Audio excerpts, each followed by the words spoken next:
internet. I don't even know if I have the code. I don't even know if I have the code. What is that? No, it's the code for the internet. It's in the spotlight with your girl Lisa, the Bodymore Paparazzi. Yeah, I'm only like 40 minutes late, but it's cool.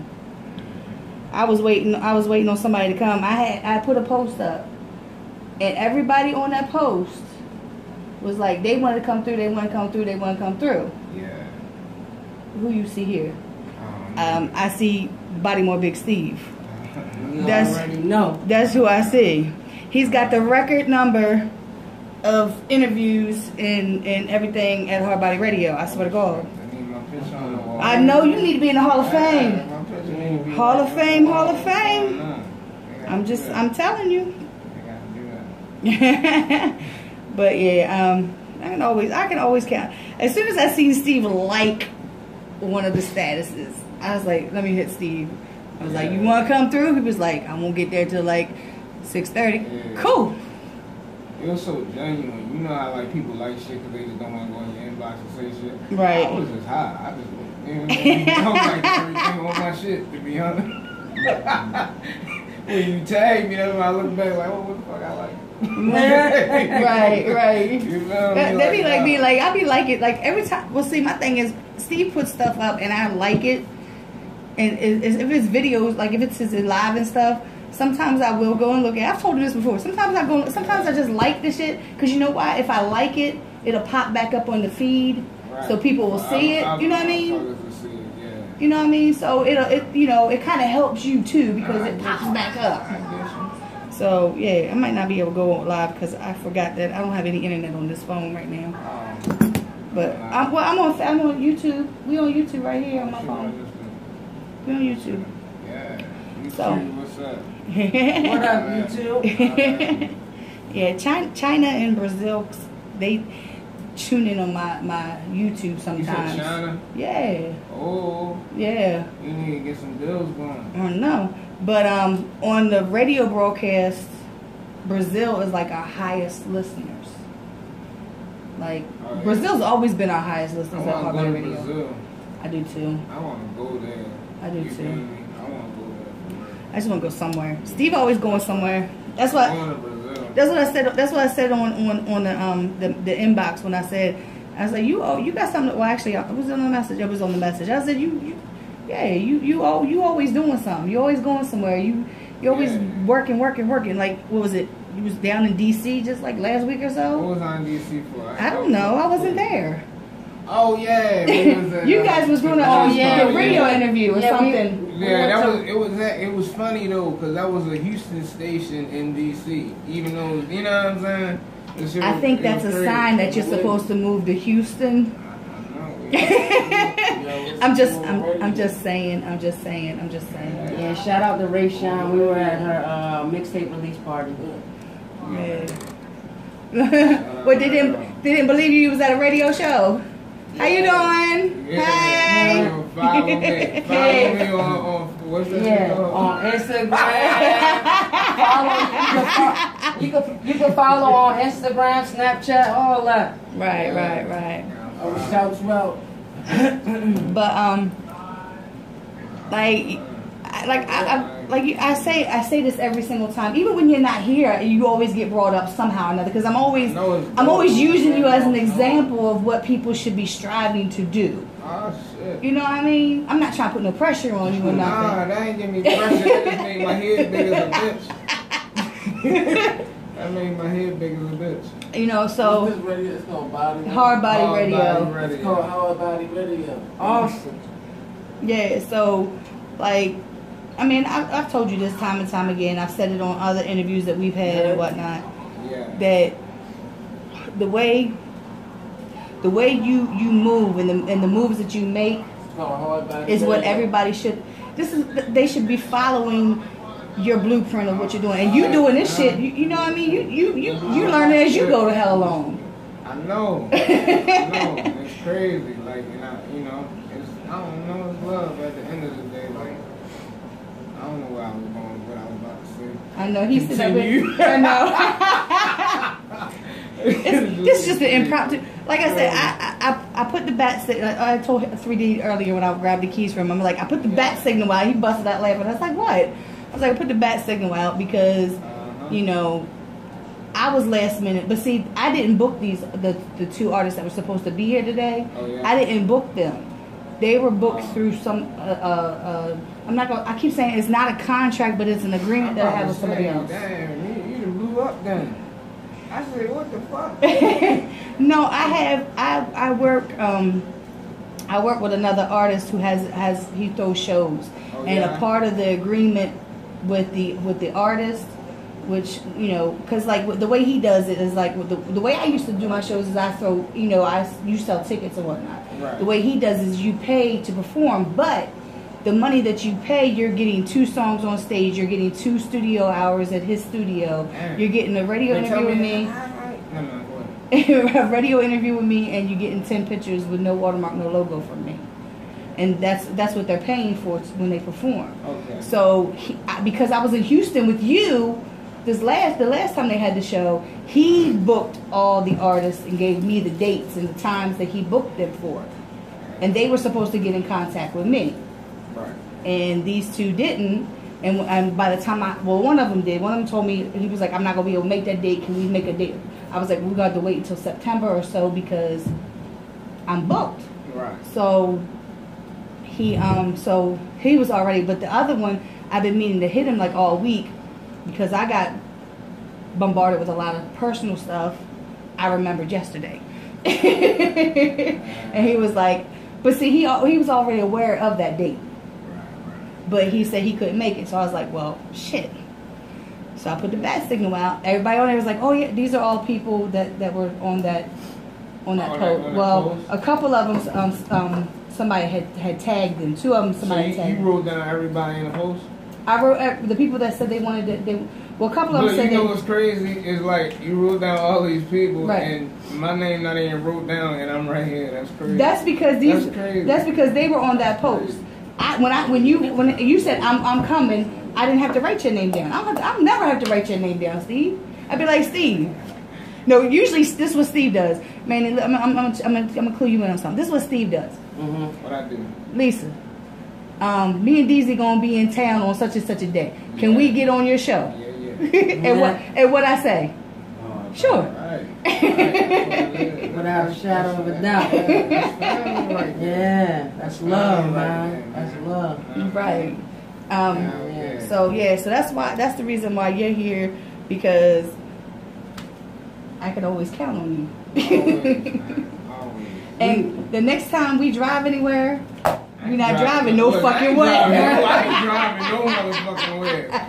Yo, that was enough, right? That trip. Was enough, like driving long trips, that end friendships, nigga. Yeah. I'm trying to tell you. We actually drove to North Carolina a few weeks ago. Oh hell. For the shout out Fleet man, DJ convention. Yeah, the Fleet DJ convention. Yeah, we was there. But artists, yeah, that wasn't Houston. Pretty girls. That wasn't Houston. Yeah, that's a drive. Yeah, look, I don't really mind. Like my thing is, like, I used to drive from here to Virginia. 22 hours. Yeah. And it actually was longer than that with the stops and shit. Especially if you're uncomfortable. I mean, you need to get like a big. I don't have a problem driving. Like motorhome. I was used to it at one point in time because I used to live down in South, like right near the Tennessee border, like right there. I lived right there on the border of Virginia and Tennessee. Yeah. So I used to drive home on a regular. Right. I used to drive to Maryland on the regular, and I'm from the Eastern Shore, so I'm over by Dover, Delaware. Right. So that's an extra almost like hour and 45 minutes from here. Right. So I was used to driving that, and me when I drive, I want to drive until I have to stop for gas. Right. I don't want to have to stop no fucking out gas. the window. That's how I used to do. Because we used to drive to Miami. Yeah. But see, that's a I take like drive. let me tell you, I take blood pressure medication. Right. So the blood pressure medication makes me have to go to the bathroom. Mm-hmm. I knew we was driving. I ain't take that shit. Right. I ain't take that shit the whole trip, and I needed it because my blood pressure was shot the fuck out. Fat man say, did you pay your ticket?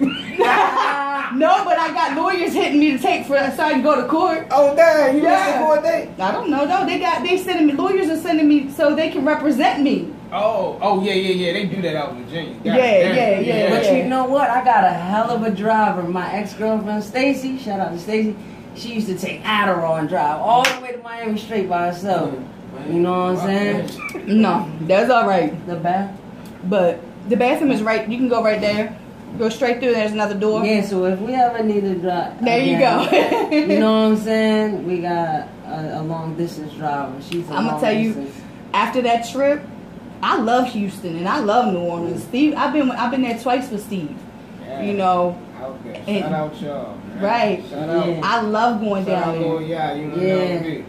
Yeah, shout out the whole Texas. I'm gonna tell you, Louisiana. Yeah. Let me tell you, we like when you go down there, it is just like I feel comfortable. Like there's places that I've been in my lifetime that you have to like learn, kind of feel comfortable. You end up feeling comfortable, but like New Orleans, I guess because it's New Orleans.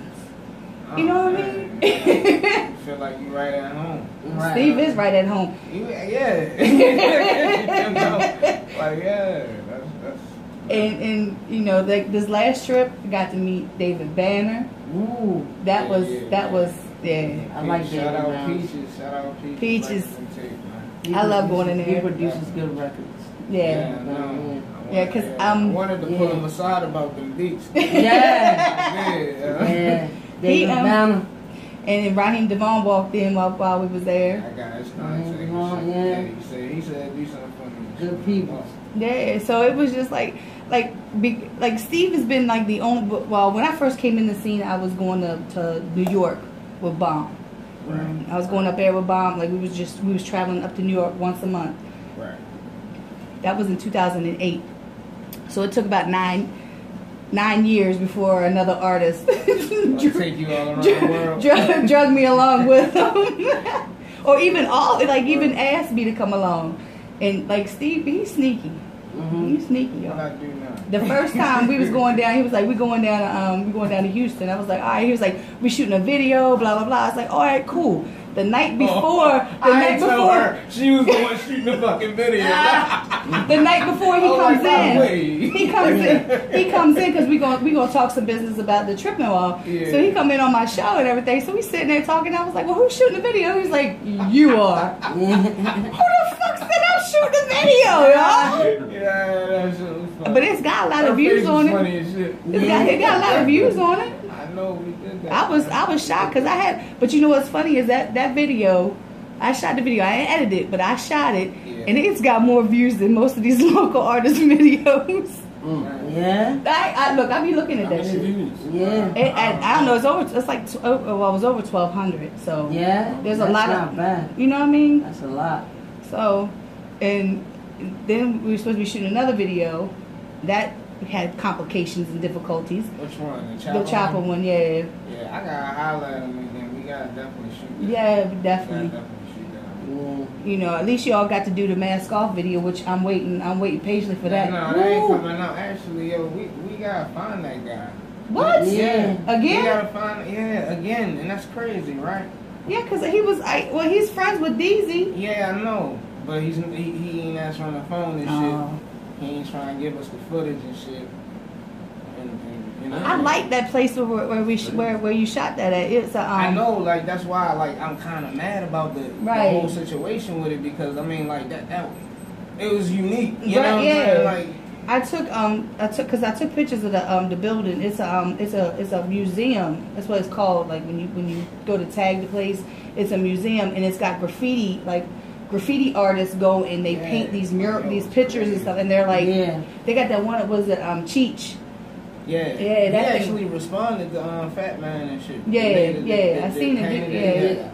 But the Cheech and Chong, like the Cheech and Chong. But it was a painting of Cheech. Just Cheech. Yeah, but it was like I'm always fascinated with artists and musicians, because I can't do either one. Right. Like I used to be able to draw. I used to be able to sketch. Like when I was in like middle school, and I just stopped. My mother used to paint. Like she used to do paintings and stuff. So I just stopped. So I'm always fascinated with people who can do stuff like that. Yeah. I'm fascinated with people who can design buildings and design. So like that kind of stuff, like art and stuff, always amazes me. That's like, I love music to the point of I pay attention to, like, I love going to the studio and watching the engineers work. Yeah. I have no clue what the hell they doing, but I love watching them work. I like watching tattoo artists too. Yeah, because that's amazing too. Because you know, when you get a tattoo done, like especially if they do the faces, I've seen artists. I've seen artists who can really do portraits. Yeah. And I'm just fascinated. That's why I like when Steve. Like I've known Steve for, God, I want to say 8 years. 8 years. Something like that. 8. Yeah, something like that. About 8 years, I guess. 7, 8 years. So I've watched him kind of like grow in his music, and that's why I said, like, there's a lot of people that I was friends with 8 years ago that I'm not friends with now, or there's people that I knew in the music scene 8 years ago that aren't even here anymore. Right. They stopped doing it. Yeah. Because they got frustrated. Right. So, have I ever asked? I don't think I've ever asked you. What keeps you going? Bullshit, to be honest with you. Bullshit keeps me going. Like, you feel me? Like, when my life turns upside down, you do a lot of it. So that's really what drives me. You know what I'm saying? Yeah. It really is. It really is. Like, you know what I mean? Everything that I go through. Like, if my life is perfect, everything going right, I'm smiling every day, I really can't create no kind of nothing. Right. I can't fuck my brain up, real shit. Right. You know what I'm saying? Well, but shit gotta be going crazy for me to get inspiration. Right. I think because your music, because I've said this to you before, your music is your life, is your pain. It's everything that you deal with. And that's the reason, I think that's the reason why that I really like the music that I've been hearing for the past like 2 years from you. Like really, really, really, like, because I can really relate to it. Like I can really relate to Come and Tell Me. Okay. You know what I mean? I can really relate to the song, like with those songs with you and DZ, the tribute to Gates. Oh man. That was just like nigga don't even know how. Oh man, like, you know, sometimes niggas will listen to a CD and you'll take it as just music because you know, you don't think that the shit that he's saying really happened to the nigga, or he really going through that. Right. But once that, it's like, it's more intense when you really know, like, you know what I mean? Like, people that's close to me, they know exactly what the fuck I'm talking about, when this happened, this, that, and the third. Right. They know it's really me. Right. But, you know what I'm saying? Like, that be the shit, and I don't know where I was going with that shit. But, well, you know how I interview. It's not even they're not interviews anymore. They're conversations. That's what we have. We have conversations, and we go talking about every fucking thing else, and then we come back around and talk about, because I lose track of what the fuck I'm talking about all the time. I be like, what the fuck was I saying? I don't even know. But you know, like that's why I said I don't think I ever asked you what keeps you going. I know for a fact that it's your girls, it's your daughters. I know that kind of keeps you going. And for people that doubt me too. Yeah. Yeah. Because I'm sure that people when you was on that stage back in 2010, 2011, like 5 seasons, and you know, I'm sure that people was like, you know, who is this guy? Because I told you before, like when the first time I seen Steve, like his voice wasn't his voice wasn't projecting. It probably was. I just wasn't projecting it when I was in front of all these people, because I don't talk to people. You feel me? Like, that's like, that was the hardest transition with this shit. I really don't know how to act around people. I don't like people. You know what I'm saying? Right. Like, I'm a, what's that word? I forgot what the fucking word is. Which one? The introvert? I'm that. The introvert? I'm that. Because I stay to myself, I don't really... You know what you are? You know what you are? And you when you told me that you and Gates' birthdays was 2 days apart, you Kevin Gates reincarnated. You know how you say I'm Michael Jackson reincarnated? He's still alive. Well, you know, but free Gates. He you know, but you got, it's like, you all got the same kind of spirit, and that's why I said, like, when I start listening to Gates, I was like, yo, he that's why I said you reminded me. Like it wasn't that you sounded like him or that you did anything like him. It's just that you story. You know what I'm saying, and you feel the story. Right, and that's why like I always loved storytelling. I always had. You know what I mean? And I talk about shit that like niggas don't want to talk about or admit. Feelings. You understand what I'm saying? They want to talk about how they left bitches alone and bitches was crazy and you like. But that's the difference with me is I'm gonna give you the truth. Right. You feel me? If I took the L. You feel me? Right. Here's what it. Guess what? Niggas take L's. Every day. So, you know what I'm saying? Every day. Right. Yeah. And that's like I said, that's why like. And the fucked up part about it is that's how really you getting motherfuckers to relate to it more, because more people in real life, more people take L's than wins, to be honest. And that's how you grow. So a nigga gonna relate to that shit. You know what I mean? So that's why I said like. I've always told people when they do projects, I said you can't just do one type of music. You can't just do a turn up, unless that's what you're geared to. Right. Only people that gonna buy that music is somebody who wants to turn up all the time. He did, you know. You know what I mean? So you gotta do music that's gonna be geared for everybody. Like I always say, you know, somebody get you. I mean, I always say like rappers act like they one way. Right. All the time, like nigga, you tough all the time. So you go home to your girl, be like, hey, bitch, you feel me? Like, what the fuck you mean? Like you saw sometimes, my nigga, like LL Cool J. When LL Cool J came out with "I Need Love" way back when, I know y'all probably too young to even remember when it came out. I was born in '85. I was born in 1970. About 88. Yeah, and then came out about 88, 89. I can't remember. I just know I was there, but. A lot of people with the rap community looked at him like he was crazy for doing that shit. But that shit that was the best thing he could have ever did. Right. Because then he started getting females to listen to his music, and then everybody's like, "Wait a minute, hold up, he might have something there." Everybody knows now that females are who support the music. Right. Steve will tell you in a heartbeat. Where you get most of your clothing line? Man. Money from. Yo, I say that shit. I ain't going bullshit. Like my whole basically like if you call it a fan base is all females. Right. Yeah. Like I sold we had a show in 2014 at Paparazzi.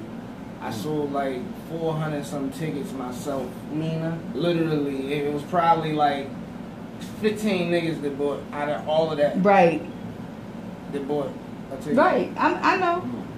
You feel me? Right. And then with the clothes, like, you know what I'm saying? And it's not like in your music, I'm not like what it be like, bro? Your music is for everybody. Like guys, you know, they can relate to it, they feel it, and then the girls they can relate, you know, and so that's why I think you've had longevity in this scene. Like I said, I've seen people come, they stop because they tired of doing this and tired of not getting no support, not doing this. Steve said, fuck it, y'all don't want to support me, I don't care, I'm going to do what I want to do. And then next thing I know, he's off in fucking California, Puerto Rico, down in Houston and New Orleans. And like everybody's like, what you doing is you planting seeds in these different places and see where it's going to grow first. Alright, they fucking with it, let me go back and cater to Fat man, I see you. You feel me? On some shit like that. Yeah, and the thing about it is okay, when we went down in February to Houston and New Orleans, and that's when I met Peaches, you know, went in there and everything. When we went back in June, she was like, "I'm so glad that you all came back," and I was like, "I know she didn't remember us. She really didn't remember us, but she did. Like she really remembered us, and I guess like you know, and like the first time I was down there, I met Dan, Dancing Dan, and Nick from IG, and then turn around and this time it was David Barron. So you never know who you're gonna meet. I would never had those opportunities if you didn't like bring me along. You know what I mean? He said, "Oh shit." No, my motherfucking live popping and shit. Yeah, it's on YouTube right now. It's streaming live on YouTube. Oh, okay. Yeah, see, hold up, I'll pull it up. Okay. It's right there. It's right there. See? So yeah, and then it processes, and then if he wants to, he can share it like a YouTube video. Yeah. So yeah, I always go. It's for me, everybody's like, you should go Facebook Live. I'm like, no, because motherfuckers can't find it after a while. Right. This way, that's the only thing that's on my channel, is the Baltimore Paparazzi channel. This is my interviews. That's the only thing that's on. So what's your actual channel? Baltimore Paparazzi is my YouTube channel. Okay. Hard Body Radio. Not on the radio? This is on the radio. This is on the internet radio. It's on www.hardbody410.com. And they got an app. And they got an app for your phone. Yeah. Nice. And you can download it and listen. That's what's up. And usually 3D is at a family family reunion today. So he's not here, or else we'd have it on Hard Body, either Hard Body Facebook Live, or they would record it and then put it on the website later on. So I mean, there's always some way for somebody to watch, the interview. Because I do it this way because a lot of people I can't download the app. The app's not working. Okay, well guess what? You can watch it later. How about that? So when you're done, that's instantly on YouTube. It processes just like if you had Facebook Live. Yeah, it processes and then it's on there. But there's, I don't know if there's anybody watching now because I can't see. There's 2 people watching. Yeah. It says shout out to them. It says 2 people is watching. Yeah. Shout out to them. Please don't click away because we made you feel funny. So you said it may be one of them. May be them listening right now out there. But no, I was saying, Lil Yacht, UNLV, he was. Oh, okay. Yeah. But one of them may be Brian Hoyt, who always supports. He won the Supporter of the Year at the Crown Award last year. He's a big supporter of music scene and stuff, and he watches a lot. Yeah. And he watches a lot. Brian does, and he shares my live feed when he's going to work and stuff. So he may be watching, and I'm not sure who else is watching, but I appreciate it. I know Steve appreciates it. Yeah, free take K47 too, man. Everybody just Just tell him cool out.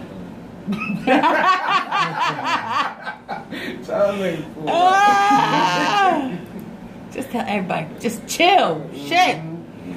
So we gotta find that nigga that shot that video.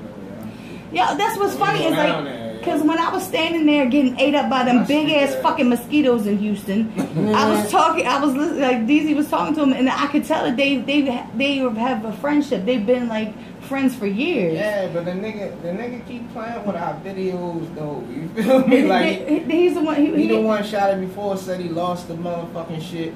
Then the second time he shot this shit, I asked him when it be ready. It's ready this time. And then I come back, the shit still ain't out. He want to go back and shoot something with his motherfucking his drone, but the motherfucking drone broke, so he waiting until he get another one. I say, nigga, just put the fucking video together. We don't give a fuck about no drone shit. It's a okay. The song is to the Mask Off beat. Yeah. So it is an instrumental from an industry beat. So you still want it to look, you still want the video to look good. You don't want it to look like you shot it with my fucking phone, but because I don't have an iPhone or anything. But I'm just saying. He was like that bitch was a P Diddy in 2001 video. Right. Plus we want the video to be out before the buzz from the song slow down, because you know what I mean. Other new songs. Right. Not only that, like the tester, like it's on my. I got the tester. I got the CD and it's on my phone. So, because I listen to everything on my phone, but I always hold on to CDs because I got a milk crate full of CDs that I've collected over the years. That's good. From local artists. That's good. That's awesome. And that's just because someday somebody is going to really make it. You're and right. I'm going to be like, I got your first mixtape, buddy. I got this right here. And when Steve's up on stage and winning one of them fucking awards, they're like, hey, I was like, shout out to the Baltimore Paparazzi for believing in me. He'll forget that shit because he'll get up there and be like this. He'll be like, like a long time ago. I want to thank my girls and everybody. Thank you. That's all I got to say. And he gonna walk off stage. It's gonna be that. That's gonna be it. First time I ever saw him perform, right down the street, that auto ball, I kept the receipt from the ticket. I kept that. I got that. I'm just taking pictures of him. I'm just taking pictures of him. That's all. I'm sure if I go back, I can find some. Cause see, my daughter. She gonna be able to sell like a magazine. Let me tell you. I knew this nigga back then. My daughter and him act like they brother and sister. I swear when they side by side, cause they both petty as shit. So every time I would say something about Big Steve, she'd be like, "That is not Big Steve. He is not Big Steve. No, it's not Big Steve. His name is Steve." And I'd be like, "Yo, why?" But then he posted up a picture, an old picture, a throwback picture of himself, and I showed my daughter. I said, I showed her the real Big Steve. Right. I said, "That's Big Steve." I look crazy. He actually told me a story about when he put the first Gucci. Was it Gucci? What you talking about? Remember, you was like, because they don't make a certain size. In a certain Gucci, yeah, he was like, yes. Oh yeah. When I lost weight, yo, but nigga, that shit was like only like last year. Yo, when I saw I could fit that shit, I'm like, yeah, we on to something, sure. Yeah. Like I said, I've known Steve for a while. 200 pounds since I was about 11 years old. So when I seen myself last year go under 200 pounds, I'm like, what the fuck? Like, right. Did everybody come up to you like, you look good, you look good, man, you look good, what you doing? They do that to you? Because every time I lost like 100 pounds in a month because I got real sick. I almost died. And I was at a show. I went down like probably like 2-3 pant sizes, and my I looked like, to everybody else, to me I look sick as shit. And everybody's like, "Oh my God, nobody's perfect. Disrespectful. That was home. That was home. That was my daughter, probably. Yeah. So, everybody's like, "Oh my God, Lisa, you look so good. What did you do?" I said, "I almost died. That's what I did." And then they felt dumb as shit. But it was the truth. Like, all you gotta do is almost die. Yeah, all you gotta do is almost die. Yeah. Don't eat for a month. Like, don't eat nothing for a month. Yeah. Maybe a piece of toast. Sometimes I do that, like I talk too fast, like, you know what I mean? My own girl lost some weight, I'm like, "Man, girl, what you been smoking, right?" You know what I mean? Like, "Nah, I'm sick." I'm like, "Oh shit." You be like, I was just joking. Right. See, I didn't take no offense to, because I didn't let anybody know. Like, I was in the hospital for 4 days at that time, like, and I had pneumonia, and like the nurse came in and she was like, she's looking at her little clipboard thing. She was like, you have no vitamins in your, like, you have nothing. Everything is just, immune system was depleted. Yeah, everything was just like, nobody's perfect. Nobody's perfect. I don't think it's gonna do this. Hello. Yeah. His godson gotta go. I'm about to kill him. Why? I'm on air, right? I don't care. He said there, how my cranberry juice been here the whole time and Kaden ain't touch it. I don't feel good. I get up, I'm like, "Where's my juice at?" He gonna say Kaden drunk it. All my cranberry juice is gone. Oh God! All right, I'm gonna get you some cranberry juice when I get home. You heard it first, right? I'm about to throw all of them out the window. I don't freaking feel good. All right. All right. You must love that cranberry, dude. She's 8 months, almost 8 months pregnant. Oh yeah, again. Yeah. Oh, that's all. Yeah. Not again. She only got one child. And he's 3. The second one, right? This is the second one. She said. Again, what the fuck? But now my godson's over there, and he like to lie, and he's 7. He like to lie and steal everything, drink everything, eat food. Now he ain't eating instead of just asking. No, but he goes and sneaks it. He goes down there and sneaks it, and then lies about eating it. So yeah, she mad as shit. I told him not to do nothing while. Look, I'm gonna be gone for a couple hours. You just got here. I just picked him up from the fucking football field. Who was he playing for? What is Curtis? They used to be. Most of them used to be the West Baltimore Ducks, But it's You said Curtis? What, Curtis Bay? No, Curtis. No, the coach is Curtis. His name is Curtis. They play. They at Carroll Park down there on Washington Monroe. Tenacity football. They're the Trojans. What weight class is that? No, it's he's 7 years old. So it's the 6 to 8U, something like that. I don't even know. His aunt put him and my other godson in there. Oh, okay. For How long you been doing it? Well, both of them. Well, this is his 2nd year, and it's my other godson's 3rd year playing football. Well, no. Yeah, I don't even know because they've been with their aunt for about 2-3 years, and they're going on 3 years, I think now. I don't know, but I knew it had to be something stupid because she called. She's almost 8 months pregnant. She don't feel good, and my godson is just a pain. How about those weird cravings? They be craving like weird type of food. She just ain't been eating. She don't eat. Who's that? Yes! Again? In Shreveport. Hey. But from 2016. If it talk like a duck, walk like a duck, quack like a duck. From last year, I looked at the story. From 2016. His name was brought up along with somebody else's. So again? why? With somebody else. So why are we in 2017? A lot of times I think them girls just be doing that for money. Yeah, but like them girls with Usher. On, like that girl with Usher. You know, they found out that was a lie, right? I know. Who that was? That girl with Usher. Usher ain't got shit. Oh, yeah, I did hear that shit. Yeah, that was a lie. They was just basing. You know, the fucked up part about this whole entertainment shit is niggas ain't going to hear the truth.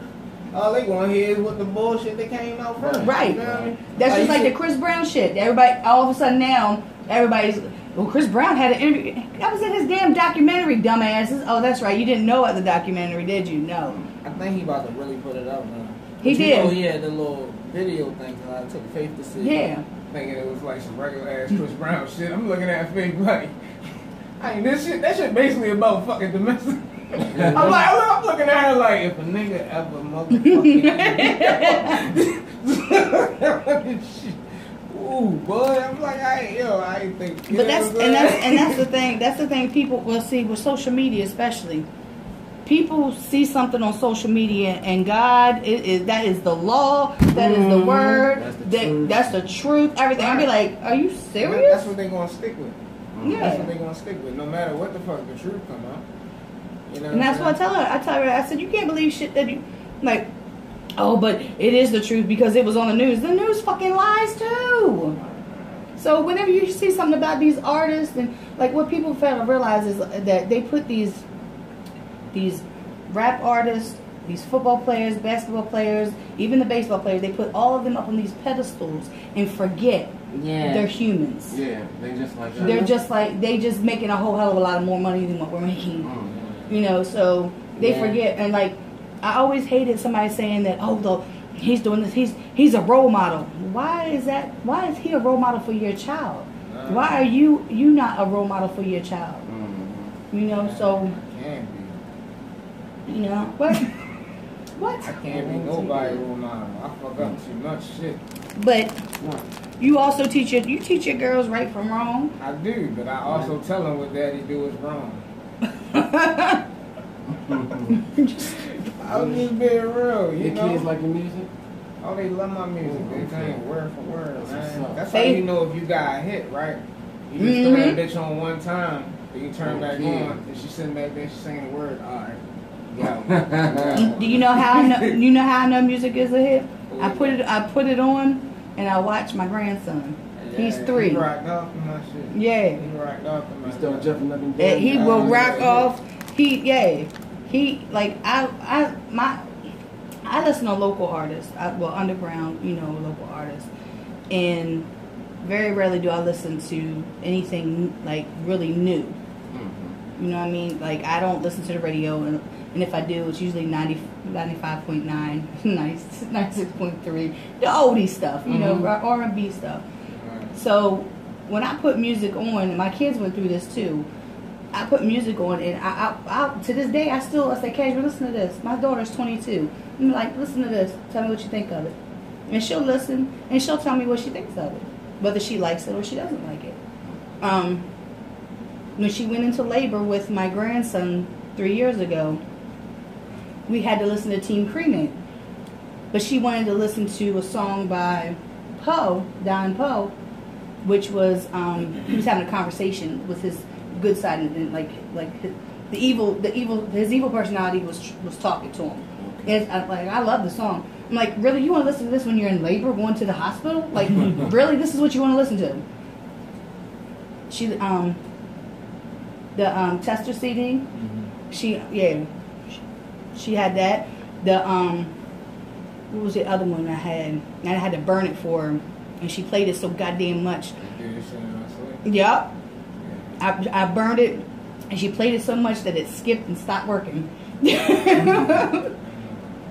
know what I mean? So my family supports local artists as well. You know, I don't make, like, I'm not gonna say that I make them listen to it, but they really have no choice if they're in the car with me. And they're the ones who turned me on to Kevin Gates, because I resisted Kevin Gates for a long ass time. I don't want to listen to this. I don't want to listen to this. I forget what song it was that they had me listen to, and I was like, why am I listening to this? I don't want to. And then what got me was Hard For, that song. I was like, did he really just say that? Did he really just hold up? And I actually started listening to the words of Kevin Gates, his lyrics. Then I was like, okay. So now I have a whole bunch of Kevin Gates mixtapes on my phone. Like, I like Kevin Gates. You know, so yeah. I mean, like Steve said, he tells stories, and that's why I like when some of the stuff that Steve started doing, because see, the music that Steve's been doing lately, I'll say, within the past, I don't know, like a year or so, with that damn auto-tune. I love auto-tune. Yeah. Shout out to auto-tune. But it kind of put me in the mind of like some of Gates' music. And then, you know? Huh? No, just the music that you were doing. Oh, wow. The concepts of your songs and everything. You know what I mean? So and then when he was like, oh yeah, me and Kevin Gates, we were born the same year, 2 days apart. I was like, Jesus, that's why right there. He just don't know it yet. He just don't know it. Your mother got some explaining to do? But when I shared the song, the video, which I think the video came out awesome. Which one? The tribute to Gates. Oh yeah. That came out really awesome. I was there when it was like most of it was filmed. Yeah. And yeah, so I shared it and I tagged him and Drika in it. Yeah. You know. You never met him? Nope. I met a lot of people, but I've never met him. I love him and his wife relationship, like him and Drika. Yeah, Drika. Him and Drika, like he I think who was telling me? Was it my daughter? Somebody was telling me that he had told her he didn't want her to release none of his music, like another mixtape while he was locked up or something. And she was like, whatever. Like because she's in charge of all of his music and stuff. Yeah. So she's the one. I guess she's like the main one that's dropping. You know, because like somebody was like, I said, because I made a post about when's Gates getting out because I need some new music. And everybody's like, well, go on YouTube. And I was like, if it's not Kevin Gates TV, I don't like. There's so many songs on there, and I'm just like, people are like thinking that they're new songs, and they're not. Right. They're old songs, or they're songs that they've done jumped on the and redid themselves and everything. So if it doesn't say Kevin Gates TV, I just don't believe it. So, but back to you. Yeah. So you're going to Cali again? Yeah. I got a show in California on September 15th. That's what's up.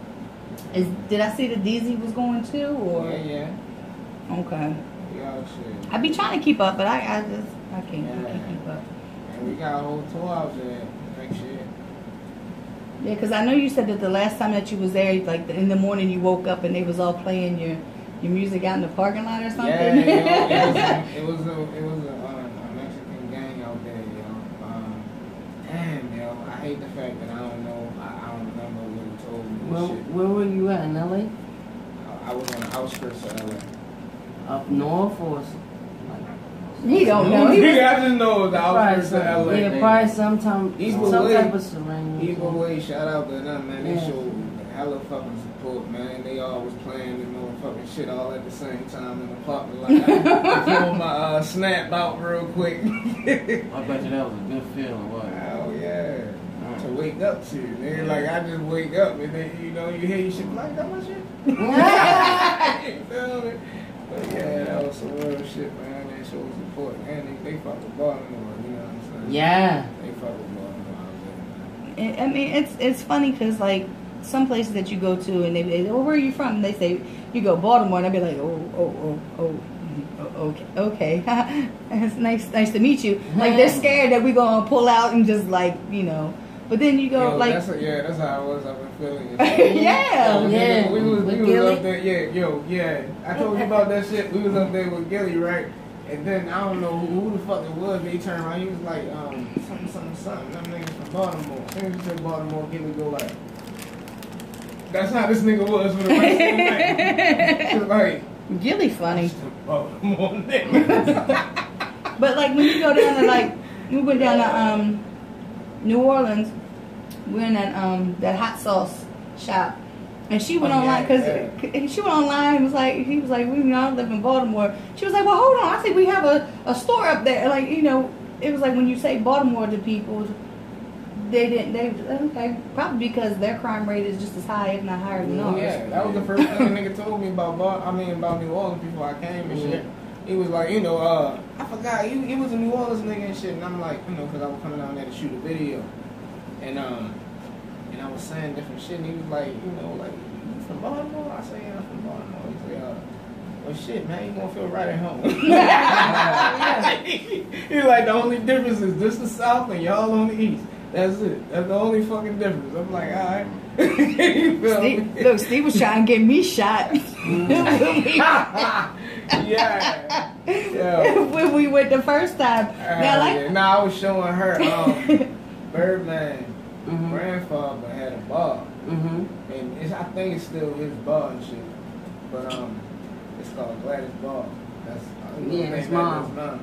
Yeah, and I brought her past that bitch, and that's like the only part of New Orleans and shit that's like still like straight motherfucking look like the 90s. Like, cause the rest of it they rebuilt different. Look, you know what I'm saying? You know what I mean? You got white people like mowing their lawn in the third one now. Like, that wasn't like that. Right. And they're nice, clean, big, nice houses and Oh yeah, we get the Gladys Bar and shit. She's like, I don't know, I ain't trying to take no. He was like, take a picture of it. I was like, nigga, like, okay, we already looking and shit. They like, and just she thinking out something like it's a white lady in the car with a camera. That's 50. That's federal. That's where my mind goes. Right? Because like we ride slow past there and they watching us. We turn around and they stand up and watch us. I was like, yo, I tried to get a picture with my phone, but I was like, oh hell no, you ain't gonna get me shot. And then I rolled down that bitch twice, and them niggas like, the fuck is this? For real. But yo, he rides around there like he's from there. Yeah, he rides around like he know all, and he's like, okay, well this is where Magnolia Projects used to be right here, and this is where they shot this video. All on that music was the Hot Boys and shit. You feel me? So like they already told me the streets and shit, so I knew to make it right here, and I would be over here. Nice, and then this time we end up at the what was it, chicken and watermelon? Yeah, man. Chicken and watermelon spot. Yeah, that's a UTP skip. Yeah, that's his spot. That chicken was amazing. We was real good. Motherfucker too. Yeah, because he come in there and was talking to y'all and everything. Hell yeah. What is they famous for? Like gumbo? Oh yeah. Crawfish, anything. We got the po' boy sandwich. Po' boy, From my experiences though, anywhere I went out of town and when I say I'm from Baltimore, like they show love. Yeah, you get those Baltimore? You get those few They spots. start asking about the why and shit. Right. Is that real? Is that how it really is? New York don't give a. In New York, they show us that. They did. Well, I've been to New York a different time when I was with one of my white friends, and we was in Queens, and we went to a bowling alley and shit. We didn't know anybody. We was looking for buzz, so we asked these dudes.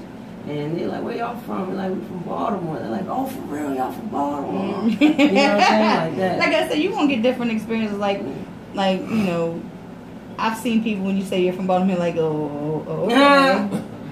For real. That's why, you know. They might think we're like shady or something. Right, we can that's straight good look that Gilly had on his face, though. Well, like we, you know what I mean? Like, we gonna try some shit. Yeah. Gilly funny as shit. I remember, like, I didn't know who Gilly the Kid was until all that shit with Lil Wayne happened. And then from that point on, I was just like, you motherfucking funny as shit. Yo, yeah, he just say what the fuck ever he want. I really think Gilly should do, like, the comedy thing. Right. Leave his rap shit alone. I mean, he a good ass rapper, but yo, he funny as shit. You watch this nigga IG? Yeah, that's be going on. That nigga funny as shit, yo. And have a straight face the whole time. Straight face. You be like, yo, really? How could you say that and not even bust out laughing? How was that possible? How is that possible? There's so much more money in this IG shit. It look like these niggas is getting rich off that shit, yo. Them online niggas, yo. Yeah, it's like Bump. That bump. Yeah. Oh, his dumb ass. Hey, tell me why Meek Mill's in here. I'll clap him if he ever try to. You saw him respond? No. Yeah. I didn't see it. Oh yeah, I didn't see it, but I seen that he talking dumb, yo. They say he'll let Meek Mill have it. Yeah, Meek Mill probably thinking Deuce Saw. He probably is. Meek Mill need to sit the hell down. He done took too many L's in 1 year. Thing, do you got the police doing it now? Did y'all see that? Yeah. The police walked in the middle like, how much money in your wallet? What the fuck? I got like 200 in my wallet. Police snatched him out. Oh yeah, I seen that. I was like, what the fuck is this? Because I don't know. Like I really don't pay much attention to too many things, you know. Yeah. But like I met Dancing Dan and Nick from We Live Baby down in New Orleans. Right. I was like, I need you to take this picture for me. He's like, who the fuck is this? I was like, so I got the picture now, and then like was it like about a few weeks or a month later or something? I guess you started seeing him. He was like, I known. I stood there. I stood there and talked. I didn't know who the fuck they were. I stood there and talked to Nick for about a half an hour talking about stuff, and I told him, I said, you don't realize. He said, we was just doing it just to be, you know, goofing off and everything. He said, and stuff would just be going, and I said, you guys are going to be, I said, I don't think you realize how big you guys are right now. I said, this is just going to keep getting bigger and bigger, and the next thing I know, they moved. They moved. They moved. I think they moved. I don't know if they moved out to Cali or not, but they were out in California. They're getting booked for shows everywhere. Because I'm sure that with the money, the price that he told me, I'm sure that's a whole hell of a lot more now. Yeah. Because he told me that to come to Baltimore it would be $2,000, and it would be a flight, their flight and hotel room. Right. While they, you know, flight here and flight back. You put them niggas in the Best Western, yo. We did this shit before. You know who else is popular? That boy, the guy, Fat Boy, SFA. Yeah. He blew up too. But and that's why That's why I was telling you. Money out that shit. A friend of mine, she does a show here on Tuesdays, and she was like about IG. She's like she's gotten a lot of contacts through IG, and some people have been watching her show, and they've watched Hard Body Radio show, and she was like they've been watching Lisa. And I was like, well, that's good. She was like, and they told me that the only two shows on here that are good are my show and the White Lady show. I was like, oh, so yeah, okay, I'm being okay. And she's like, people like some dude from Empire who does something, a writer on Empire or whatever, has reached out to her and stuff like that. Yeah, so you know that you never know who's watching you on IG. So I made a Baltimore Paparazzi IG page now. So. Because I can't have everybody on my other page. I'm slowly kicking people off my Facebook page. Nah, I feel you. Yeah, you definitely should though. You definitely should do that like that because it separate all the emotional shit you put. Right, because I do. Fuck business. Shit. All that emotional shit gonna fuck business up. You gotta put that aside. No, fuck everybody. That's why I say I don't like. I this is me. Yeah, shit. I say you know. Oh, Murdoch was watching. That's who was. That's Murdoch was watching. That's what it is. Right. Who is this? People keep tagging me and stuff. See, I have to, and I hate now that when you tag like 20 people in that thing. Yeah. Like if you tag me and 19 other people, and one of them other people shares it, gives me the notification again that they said they was with you. They wasn't with me. I know that bitch. I don't know who that is. Who is you? So I will go up there and hide it. I just click hide. It won't be on my, I'm not gonna be rude and just remove my tag. I've done that before, but that's because I keep getting tagged in certain stuff. Right. Like I wasn't even turn that shit off. I don't know you. Some go down in that event that you talking about, and you talking about I was there. I wasn't even there. Like you trying to get me in trouble saying that I was somewhere. Crazy hell. So, So Steve, you sent me a new song. Yeah. You sent me a new song. Yeah. So is this song is gonna be on what? This is on what's that shit called? Yeah, Yeah, this is on From Louisiana to Bodymore. Okay. The album, which is dropping I don't know when. Jesus. You know why? Because it all depends on y'all. Depends on who? The supporters. Oh. Supporters and all. That could be radio. That could be just a motherfucker sitting behind a computer. That could be a motherfucker driving down the street. You know what I'm saying? Anything. Yeah, because I think a little can make a lot. I personally think that between you and DZ, you probably got enough music together to put on like 2 albums, don't you? What we want to do is put an EP out before we drop the album. Right. Because I really we spending a lot of money on the album. We don't want to just. You got a duck. I don't know what happened. You hear to say it? Because our other building has like 12-foot high ceilings and stuff. Yeah. That's why I'm glad I ain't. But that's why when you put the EP out, you put the tester out. Yeah. That kind of gave people that may have not. Flopped. I ain't gonna bullshit you, man. That shit flopped. That shit flopped. You feel me? It was minimal response from that. I don't so really. we gotta do some dumb shit on the internet and get some views. Right. Because I don't understand how it would flop though, because it flopped, man. I don't know. Maybe people it's so too saturated with music. But I don't know. We could it could be just a slow start. Right. More promotion get behind it. But you know what I'm saying? I keep it all the way though. I ain't gonna sit up here and tell you, it's doing good responses, blah blah blah. Niggas, I keep it all the way. Right. So you want to put an EP out before you put the actual album out. Yeah. But I think that y'all and to hear DZ, when you hear DZ, he's got that Louisiana accent. Right. You would not think me and his wife had talked about this too, to just thinking of the concept. Somebody from Baltimore and somebody from Louisiana, you just don't think that they're going to kind of it's going to mesh well. You know what I mean? Right. But then when you hear you guys on the music and on the song, it's like it just comes right together. Right. It just blends so well together. Right. So you like I said, first time I heard DZ. And another good thing about when it's artists like us, every time I send him a song, he send it back, he get better and better. Yeah. He even got so good to the point where I'm like, shit, hold up, man. Let me go back and shit. Let me go back and tweak mine a little bit. You feel me? So I'm like, hold up.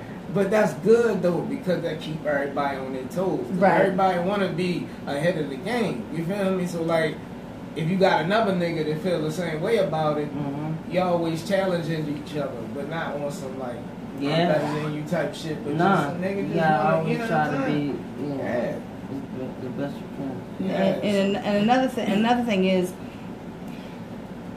for me, it's refreshing to hear the song, hear the music, because it doesn't. Y'all don't try to sound like anybody else. You know what I mean? Right. There's too many artists out here. I have this conversation all the time. There's too many artists trying to sound like what's on the radio already. Just like I had somebody in here before the show started, and we were talking, and I was talking about people sounding just like the artist.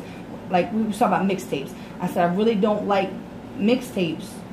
I said, it's cool to do a couple mixtapes, but you need to start doing original music. And the reason why a lot of people don't do original music is because they don't want to pay that money for those beats. Right. You know, it's plain and simple. You know, so they do all these mixtapes. And I said, just like the Mask Off song, I hate that song. And what I hate even more is to hear somebody on that song sounding just like Future. Oh, man. Where you guys didn't sound like oh you my God, nothing. The craziest thing about that motherfucker, right, is I didn't.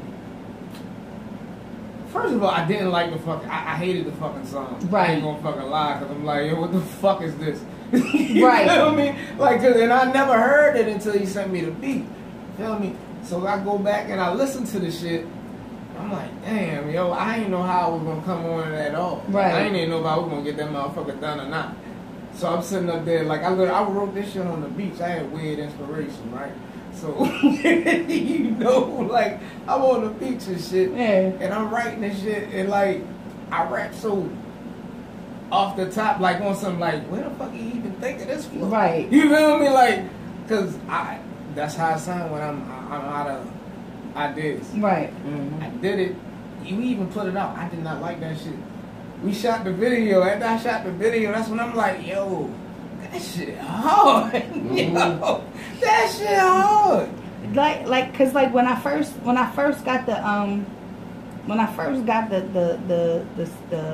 the files or whatever. Yeah. For the tester, and I'm listening to it, and I heard the beat come on. I was like, I hate this fucking song, and it took me a couple of times to actually like Which one? Mask Off. Mask Off, yeah. Like, it took me a couple of times to actually force myself to listen to it and not hear Future's song, you know, and focus on DZ's voice, because you know DZ's the first one on there, so I had to focus on that. But I had to focus. The beat was kept hitting me, and I was like, I hate the song, but I had to retrain my brain to say, shut the fuck up and listen to DZ. And then once I listened to DZ and listened to you, then I could actually play the song. But there's certain songs that I cannot stand, so when I hear the beat, my mind automatically goes to the original. Right. And that's another reason why I don't. And like, I think if you get a industry beat, when you get that industry beat, you're supposed to kill it.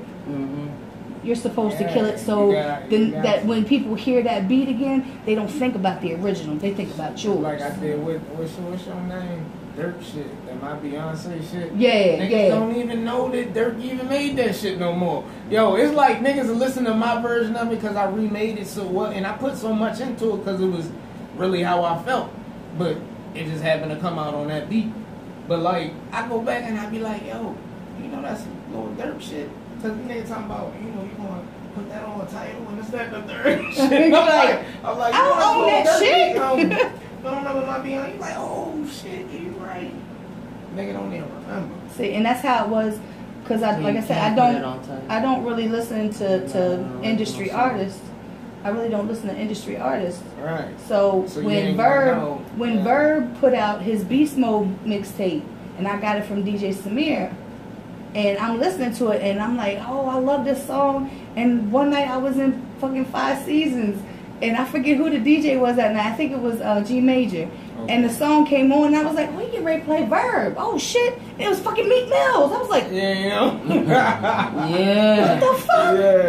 Yeah. Because I don't listen to music like that. I think, like, my ex, he always sends me YouTube shit so I can snatch the music for him and send him the beats or whatever. So that's what he's been doing. And, like, he's been getting these beats that are, like, I've never even heard of these songs. Yeah, that's like at the mixtape release party we went to, and we was like, yo, that beat hard. That one song, and then I found out it was Travis Scott's beat. Yeah. So I mean, I think that if you're going to use and like a fucking Panda song. That shit used to, I hated that song. And everybody did a song. Everybody did a Panda. And I'm like, yo, I'm so tired of hearing this. I'm so tired of hearing this. But it's like they weren't killing it. They weren't making it theirs. Yeah. They were doing their words, but with his flow. Yeah, with his sounding like him. Right. Said, shut up. You just changing shut the hell up. You just changing the words. I'm punching him in his throat, yo. Punching Billy live in the throat. We gonna have and so right before the McGregor and Mayweather fight, we're gonna have Billy Live versus Baltimore Paparazzi. Who buying tickets, y'all? Who buying tickets? What you think about that fight? I don't think it's gonna happen. You don't think it's gonna happen? It's gonna happen. You think so? I like McGregor because that's $1 billion fight. I'm gonna tell you, McGregor talks just as much shit as Floyd does. And Floyd wasn't used to it. Floyd's face was tight as shit. Yeah. Because McGregor was talking and all that shit. I was like, okay, you met your match. You met your match. But you see, got a lot of money on for that. It's like McGregor, he's a UFC fighter. He is. He's an MMA fighter, so he's used to kicking and stuff. He's not a boxer. Right. He can't kick. Right. So it all depends on how much power he has. See, one of my close friends was a UFC fighter. He just retired because he said he wasn't going to die because of the sport. Yeah. And he hated fighting. He hated it. He told me, he's like, I hate doing this shit. I said, well, why you do it? He said, pays money. He's a wrestler. He was a wrestler in high school. He was a wrestler in college. And then Ken Shamrock signed him. Yeah. And he'd been doing that ever since. Yeah. He was in UFC until they kicked him out because he kept missing weight. And then he went to another out in Las Vegas and was with them for a while. And then UFC wanted him back. Right. Because he's an awesome fucking fighter. Yeah. So that UFC shit is a whole lot different. Yeah. But AJ's punches were powerful. But those rounds are only, what, 4 or 5 minutes? They're 5 minutes. Yeah. I didn't like watching him fight because I watched him fight and he got poked in the eye twice and they didn't do shit to the guy that poked him in the eye. Damn. And he ended up having to get corneas surgery on his cornea. And he came back and he whipped his ass. Yeah. But like I said, McGregor is a UFC fighter. Yeah. You can't really box like not unless he's been training doing boxing training. Mayweather's been doing this shit since he was a little kid. So he's a boxer. I think he's met. But he's also older though. Yeah. I think he's kind of met his match. I mean, he's had all those matches. So who's to say all them blows to the head? I mean, look at what happened to Muhammad Ali. You know what I mean? Yeah, but Mayweather's a boxer that hasn't really taken too many blows. You know what I mean? Yeah. But he's a defensive boxer. He's very fast. Like, it's hard to catch him. Yeah, so you know what I mean? I guess we're just gonna have to wait and see. Yeah. We're just gonna have to wait and see. For some reason, I think McGregor is gonna lay him. I don't think so. I think he might give him a fight. I think it may give him a fight that he really hasn't had. Or he's not expecting him to be as give him that good fight. Right. He's not gonna. I don't think he's gonna win in the first round. Right. I think that's the case. I think McGregor should have got dude that trains Pacquiao to train him for that fight. You know what I think McGregor's gonna do? He gonna end up forgetting where he at.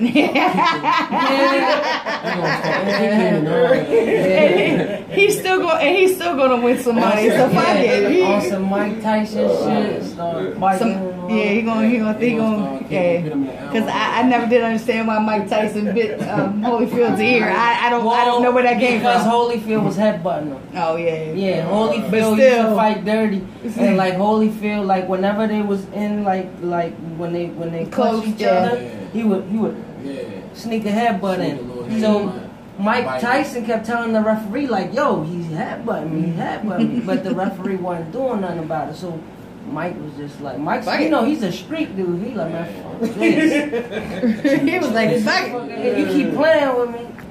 I'm taking the ear off. Alright, I'm gonna play this song. I was gonna play this song like 15-20 minutes ago. No.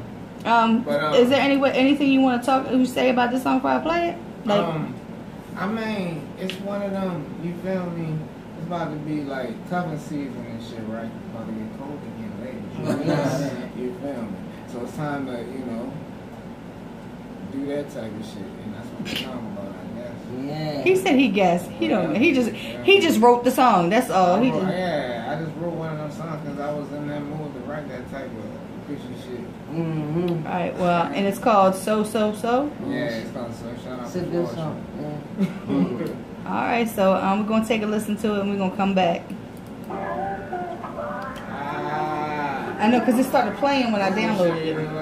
Yeah. Bitch ain't get registered. Nobody better not steal my mom.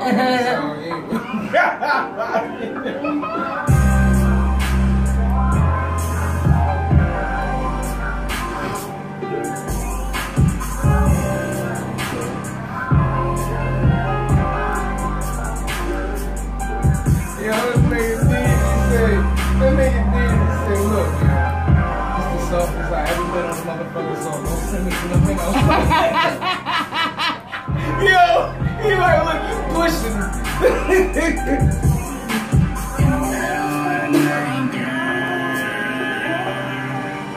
You and that damn artist.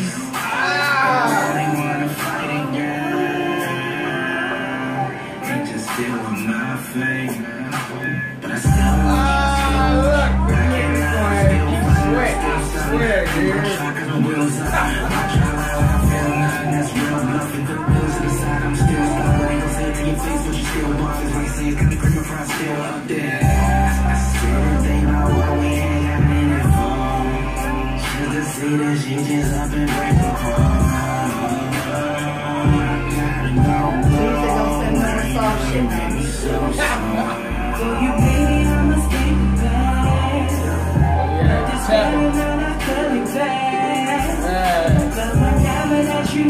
What?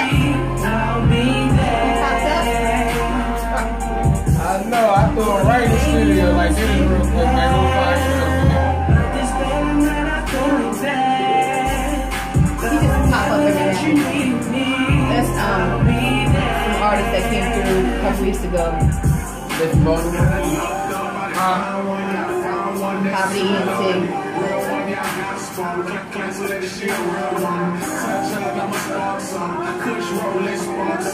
Late nights and early mornings, good level, we pass fucking. A lot of touch, a lot of tears, a lot of things this time season. We I think he didn't do too bad. cause you all smiles, we all smiles. You stay down, you stay down, get you some attention. Young and down, now grown up, you deserve it all, and I'ma get my all. You hear me now, now really down. All baby like Jim and now we go together like J&B. You make me better, you the one for me. Make me so like poetry. You make me so like poetry. For you, baby, I must take you back. But this better not coming back. There's an ashtray right there. And you know, right here. There's an ashtray right here. That was high as shit last night. He was like, this edibles that he got yesterday. I know, we just say this. Nothing's in the damn ashtray. Now he does, son. Josh in that poster one day. He hit me up and was like, who needs edibles? For my man Steve. Where your mom at? Did you really just do that? Where your mom at? Yeah. Shit, You That's got the whole time. It's a whole nother thing on this song. I told myself.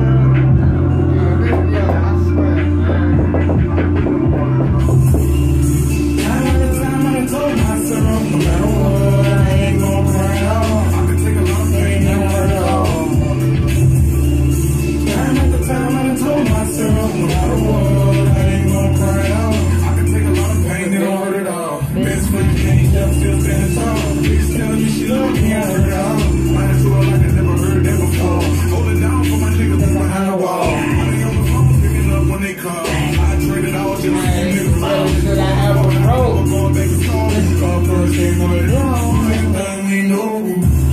And I get it though. You can see me when I'm pitching, I be hitting no. You can see me getting chips and I be flipping no. You can see me hitting listen, trying to make it flow. I ain't really with the shit, I'm trying to make it out. Digits in the mix, I'm trying to space it out. Like the niggas with the shit, I'm trying to trace it out. Ain't trying to fit in with the kids, I'm grown face it now. I mean, shit, I got kids to raise. My baby mother wanna take with me, not take that brain. So what I swear I gotta make it cause the shit's insane. I gotta hit my brain. He always said he never be hanging at a bitch that stayed. I mean, I don't think this shit's a game. Gave niggas everything and they stood like, hey, fuck that niggas seem cool, like this shit's okay. Ain't too many niggas know you, but that's just a game, man. Time after time I told myself, no matter what, I ain't gon' cry at all. I can take a lot of pain and don't hurt it all. Time after time I told myself, no matter what, I ain't gon' cry at all. I can take a lot of pain and don't hurt it all. Best friend and he just feels in the tone. Bitch telling me she love me, I heard it all. Lying to her like I never heard that before. Hold it down for my niggas that's behind the wall. Money on the phone, picking up when they call. I traded all just to see you niggas falling. Going hard, I ain't never going back to start. If you gone first, you ain't running wrong. Anything we know. Fuck, I don't know what started. I done been through so much. Put my niggas on, I was on, now I'm off. And they owe niggas money, they don't call me as much. My real niggas locked, so it's motherfucker out. Can't trust the soul, that's why I keep 2 Glocks. Shed so many tears for my brother, I ain't seen that nigga in about 10 years. That's like one bed, but the feelings wasn't real. Have a heart broke, now it's hard to even feel. Just to go to sleep, had to pop a few pills. This shit too real. Never had a daddy, recipe to my daddy when he died. Couldn't even see the shed no tears. So my whole family know I act so weird.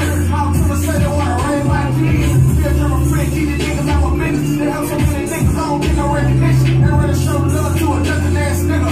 Rather break bread with an out-of-time nigga. Then you rock ass nigga, now you calling my phone. Ain't nothing my nigga. Time after time, gotta remind myself. These niggas off the self, so I stay to myself. But trust me, these niggas could be bad for my health. Time after time, I done told myself, no matter what, I ain't gon' cry at all. I can take a lot of pain and don't hurt it all. Time after time, I done told myself, no matter what, I ain't gon' cry at all. I can take a lot of pain and don't hurt it all. Best friend, yeah, he just feels in the tone. Bitch telling me she love me, I heard it all. Lying to her like I never heard that before. Hold it down for my niggas behind the wall. Money on the phone, picking up when they call. I traded all just to see you niggas falling. Going hard, I ain't never going back to stall. If you gone first, you ain't running wrong. Anything we know. So y'all know I had to play that one because that's like one of my, that's one of my favorites right now. I mean, he's gonna come out with another song that's gonna be my favorite. I already know. Right. So, see, DZ's verse on that song, I can't really sing along with it because it got the N-word in there too many damn times. You know, I can't say the N-word. That one right there. He said, nigga, I ain't know he said that. Yeah. I can't say that word. I didn't know what the fuck, yeah. I used to tell. I didn't say nigga a lot? No, he said a whole hell of a lot in that one, in that verse. So, yeah. But, I always tell people all the time, I'm like, can you make a song that I can actually rap the words to? Because, you know, I had to bleep myself every time that word comes up. That slow song that played the verse? That's right there. You can sing that whole song. Right. You can sing that whole song. Right. And after I listen to it a few times, I probably have all the words down. So see, and now I did that to actually show the difference that you are versatile. You know, for anybody that doesn't know you, they see that how versatile you are. Yeah. You feel me? So you went I'm hot and cold at the same time. Right. You like shit. Right. But see, and that's like I said, like you know, DZ say you don't send him no more that song. He did good with that. You know what I mean? Just like with I Don't Give a Fuck. I like that song too. Like you know what I mean? So not just because I shot the video. No, but you know what I mean? Like I said, the one with the Kevin Gates on the hook. Yeah. That's like one of my favorite songs right now. Like I said, you're going to come out with another song that's going to be like, oh, this is my shit right here. Because, you know. And that last one of them is not real life. Right. And because I know you and because we've been friends for so long, I know that this is real life. I know it's not made up shit. Sometimes it's really hard for people to understand that you can't just make up some shit unless you have a ghostwriter that writes that shit for you. You know what I mean? So, and that's not the case here, so. Yeah. So we got the trip in Cali coming up next month. Yeah, California. We performing in Texas. Next Friday. Yeah, I seen that too. I was like, well, damn. I text his phone number, just called my phone. Oh. I'm wondering who that is. Hopefully it's somebody that's saying, hey, we want you to come and perform, or somebody that got my foot. Okay, yeah, it could be. You never know. Yeah. So what else you got planned? Like, we finishing up the So-So video in Houston next Saturday. Okay. On Banana Beach. Did you know that they had a motherfucking beach down there? Yeah. on Banana Beach. You feel me? Banana Beach. Yeah. So, we're shooting that down there. Them having a beach is not as surprising to me at all after it takes an hour to get somewhere in Houston, no matter where the fuck you're at. So. Banana Beach? Yeah. Yeah. We flew in, and it took us like 45 minutes. That's like to get to DZ house. That's like LA, no, Florida. It's like once you get in Florida, you still gotta drive like 6-7 miles. Yeah, it depends on where you go. No, we're talking about just in Houston itself. The city. Oh, okay. Just in Houston itself. That's how LA is. You can be in Houston, but put in another Houston address. Yeah. It took it. We flew in. Nigga, that's on the north side. Right, that's on north side. And I'm thinking like, Baltimore, nigga, the north 30 side. minutes. The north side like 15 minutes with traffic. With traffic. But no, we flew in. It took us like 45 minutes to 50 minutes to get to DC house. Then the next day, it took us about the same length of time to get to the hotel. And then it was like, okay. I thought he was bullshitting when he said it. Hey, them Lyft and Uber drivers making a killing. I know they probably is. That Lyft wasn't making too much of a killing when we used it this last one, remember? Because it was 35 cents. What was wrong with that motherfucker? Must have been. Yeah, because I did it on somebody else shit. It only gave them $5. Yeah. That shit gave me like 10, nigga. Yeah. I ain't paid for near Lyft drive. Right. When we had like 35 cents. I threw my shit in the shop because I wanted to make sure, like what's the name was 100 and shit before that long ass ride back. Right. Feel me? So like I'm Ubering all around downtown and shit, like while I'm waiting for my car. Right. You know what I mean? I ain't paid for near one of them bitches, yo. Right. They kept giving me $5 coupons on every one. And no way. Made up. Right. That was cool. That was cool. Hell yeah. Yeah. I like that little glitch. Yeah. Yeah, Uber do that, don't they? Like if you refer somebody to Uber, they give you like a 15. Yeah. But because I had to use Lyft here a couple of times because I didn't have no way down here. My car was sitting there with dead tags, so I had to get down here. So besides catching the hack, I mean, cabs ain't even doing nothing right now too much either. Yeah, they are, because, bougie ass people. Yeah, they still rolling around here. I don't know how, but some of them need to park that shit. The cab companies, they was trying to sue, like, Uber. Yeah, they was, because cab companies have, like, down at Penn Station, you see where they're, like, yellow cab is all parked right there. Well, they have a contract, just like out to, like, the airports and stuff. Yeah. Certain cab companies have contracts, and they're, I don't know if they're like unionized or whatever, but because of Uber and Lyft, they didn't have the same regulations as cab companies did.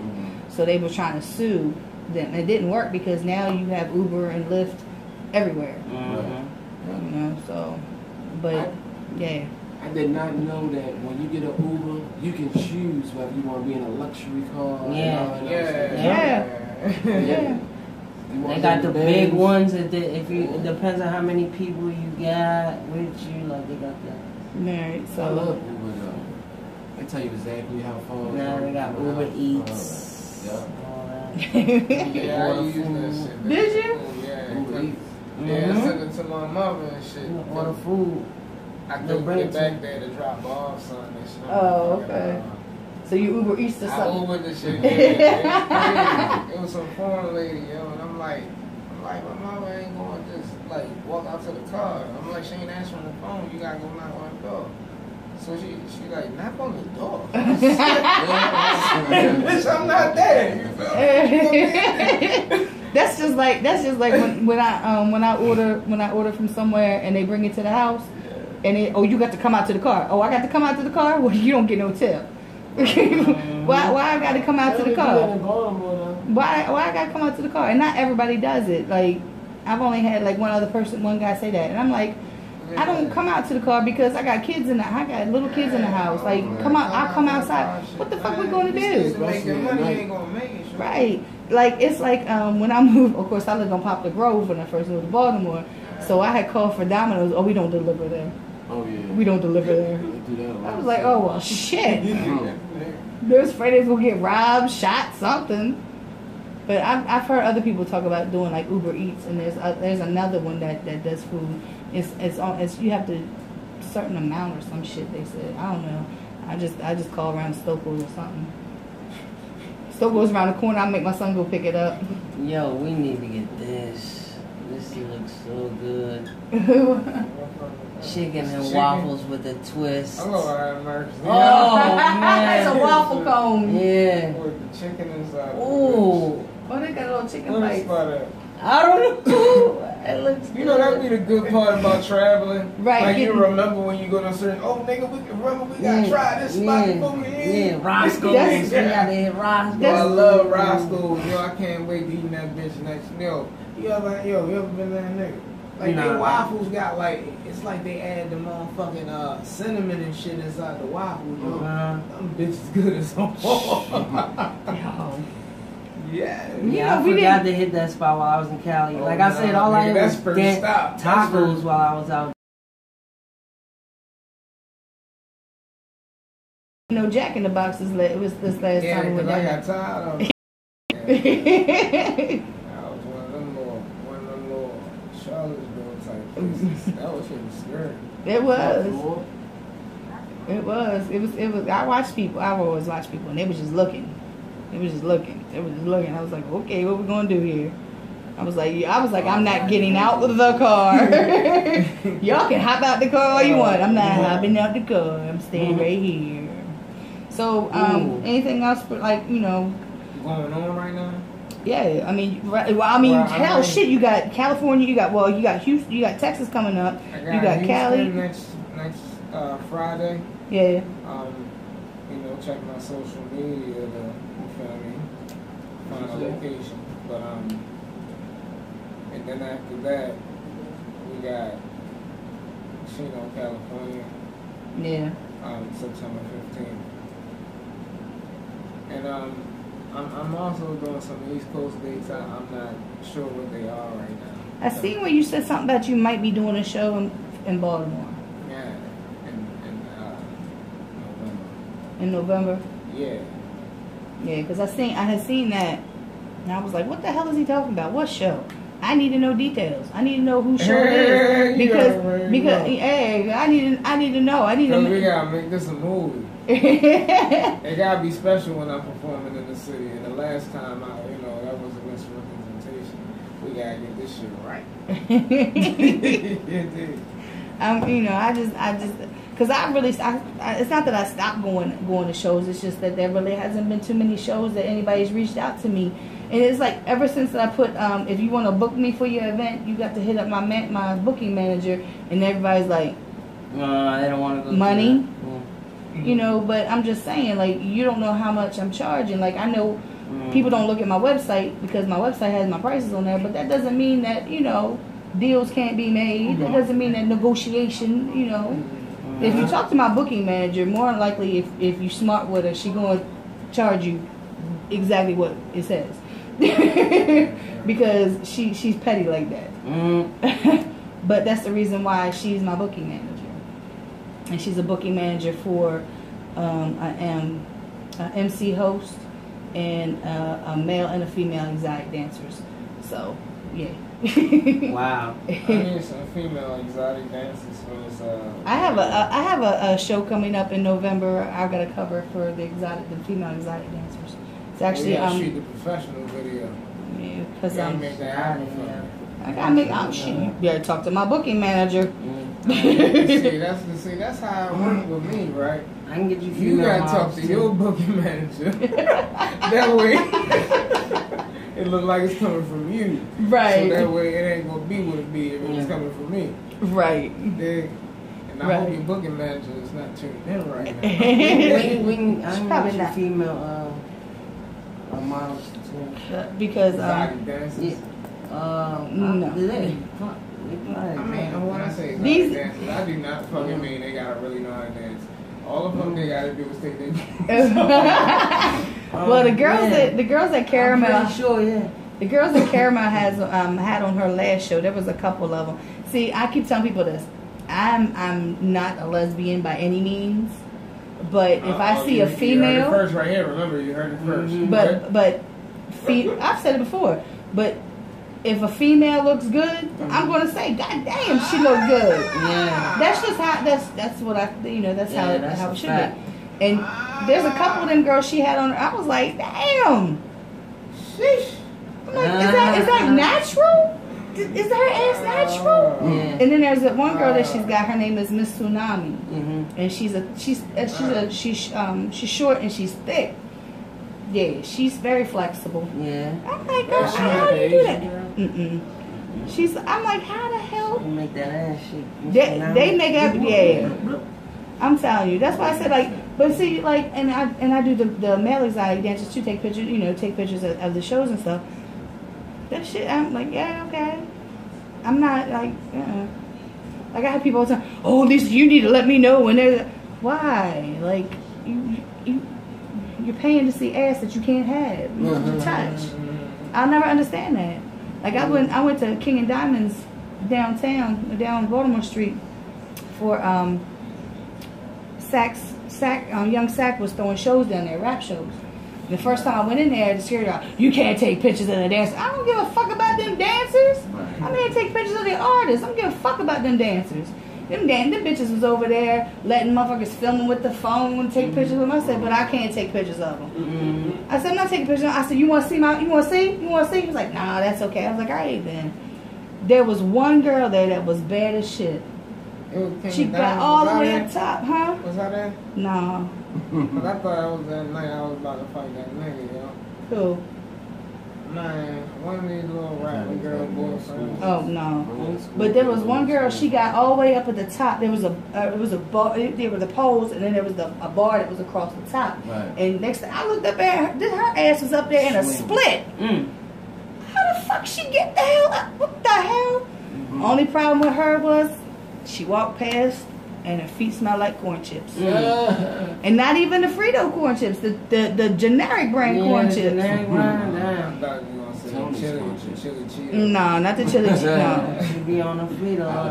No, I don't know. She need to wash them feet. She need to scrub them shoes, something. You said the jalapeno. But like, there was another girl there, and she was just like, she just looked like she just came out the house and just decided to come in there and dance. And I was like, no. Yeah, I was down Norma James one night, and them girls down there was boofing. Yeah. Let me tell you, I was at El Dorado's for another rap show. Yeah. And remember when they always having the rap shows down at El Dorado's? Down there too. And me and another photographer, Mastermind, John, he was standing next to me. And she did some work for me. Yeah, the girl, like her body, she was small, and you could see like her ab muscles, and like she was built, but she wasn't overly built, and she got all the way up the top, and she spun all the way down, and both me and John are like this. I looked at him, I was like, God damn! He was like, that's what I was thinking. I was like, but I'm not getting, you know what I mean? Right. So, but I've seen some that I'm like, bitch, what the hell? What you strip? Like, we got a strip pole right there. We never did put it in. It'll be put in the new building. I'm sure. Where y'all moving to? St. Paul, just like a block over. Yeah, he showed me the video. It's like it's like 4 rooms, and it's like 2 fireplaces, and it's big ceilings, and yeah. So nice. Yeah, it's we having it's a radio room, a studio, and a place for the photography, and I think an office. Right. So That's tight. Yeah. So we the new owners of this building are kicking everybody out. So because they're going something about serving alcohol and food and all this stuff. They're turning this into like a restaurant or something. Yeah. Good luck to them. So you moving up on what? St. Paul? We're moving on St. Paul. So next street over. Yeah, like next street so over. But yeah, so it's gonna be interesting. It's gonna be interesting because we're not gonna have we're not gonna be associated. We're not gonna be with Red Fox Entertainment because that's who else is in the building. Yeah. I don't even talk to Fox to see where they're going. Right. So I don't know. So the studio part not going. 3D's gonna have his own studio. Yeah. So like the guys that run the guy who runs that studio, he's putting it somewhere else. So I don't know the business, nothing of it. I just do my show and do what I have to do. Yeah. So what was I going to say? I just lost my train of thought. See, I told you that's what I do. What about what I got going on? Besides that, I mean, I know you got, like I said, you got enough. You got so much going on. That's why I told you on the thing. I was like, you got so much going on. You got, like I said, you got the Texas. You got Cali. You got working on the EP. Atlanta, the A3C festival. You feel me? We got other shit too. It's just my mind. Yeah, that's what I'm saying. Like, cause I'm like I said, you're working on the EP. You've been, still working on the movie too, Right. We need to rewrite. We gotta rewrite it. You know what I mean? Because of legal purposes. So we're rewriting it right now. Script almost done. Then I'm gonna get find the director. I just I just want to be careful on everything. Right. Before I, and make sure it's in the right hands too. Yeah, because tell the story the right way. Yeah, because it's your story. Right. You don't want to I'm sure you've seen it. I don't know if you've ever had it happen to you, but even with like music videos, like you have a vision for a music video, you tell this videographer, this is my vision, and then what the finished product is, you're like, what the fuck is this? Because this is not my vision. It's not what I It's not what I said. Oh, but I thought that this would be better. I mean, just like when you was filming the Kevin Gates tribute song. Because, like I said, I got there when we were at the studio. Yeah. And, Rello had an idea. Like, he had Deezy grab the camera. And Deezy was afraid he was going to break it. But he was like, just grab it and just shake it. And I was like, oh, okay. And I was just, like, wondering, what the hell? Yeah. And I was like, what the hell? But then when he shot yours and he told you to shake it, and you was like, do it this way and this way and this way, he was like, yo, wait a minute, hold up, wait a minute. Yeah, do it like that. Yeah, you know what I mean? I was on some weird Eminem type shit, like, you know what I mean? Like when my hand was holding shit and I was rapping into the camera and shit. Yeah. But I already knew what he was doing when he came up with the idea. I just took it to another level. Right. I've heard artists say that, and like I know people that write out treatment plans for their videos. And when you talk to certain artists about, a treatment plan, they're like, what the hell is that? Right. Like, they're so used to just going out to the hood or going somewhere and having their homeboys behind them just rapping, and that's it. That's the only video treatment that they know. Right. And I mean, I miss, like I said, I used to miss the videos that go along with the song. That tell the story. I got many movies for this one song on the album and shit. It's gonna do that. That shit's gonna be that's some crazy shit. Like it's a movie. Right. It's a movie and shit. So I mean, I guess, I've watched Scar Akbar do his videos and his mini movies and stuff. Jackpot is like still one of my favorite videos. That shit was like the hardest shit ever, man. Because he like a real movie type shit. Yeah. Shit was blowing up and shit. I'm like, damn. That shit made the paper. They talked about it on Fox 45 News. Yeah. That's how much of a buzz he got on that. But he already has that Joker smile. You know what I mean? Because he almost got me in trouble at fucking Summer Jam. Because he come over, he was trying to get Kelson and them's attention.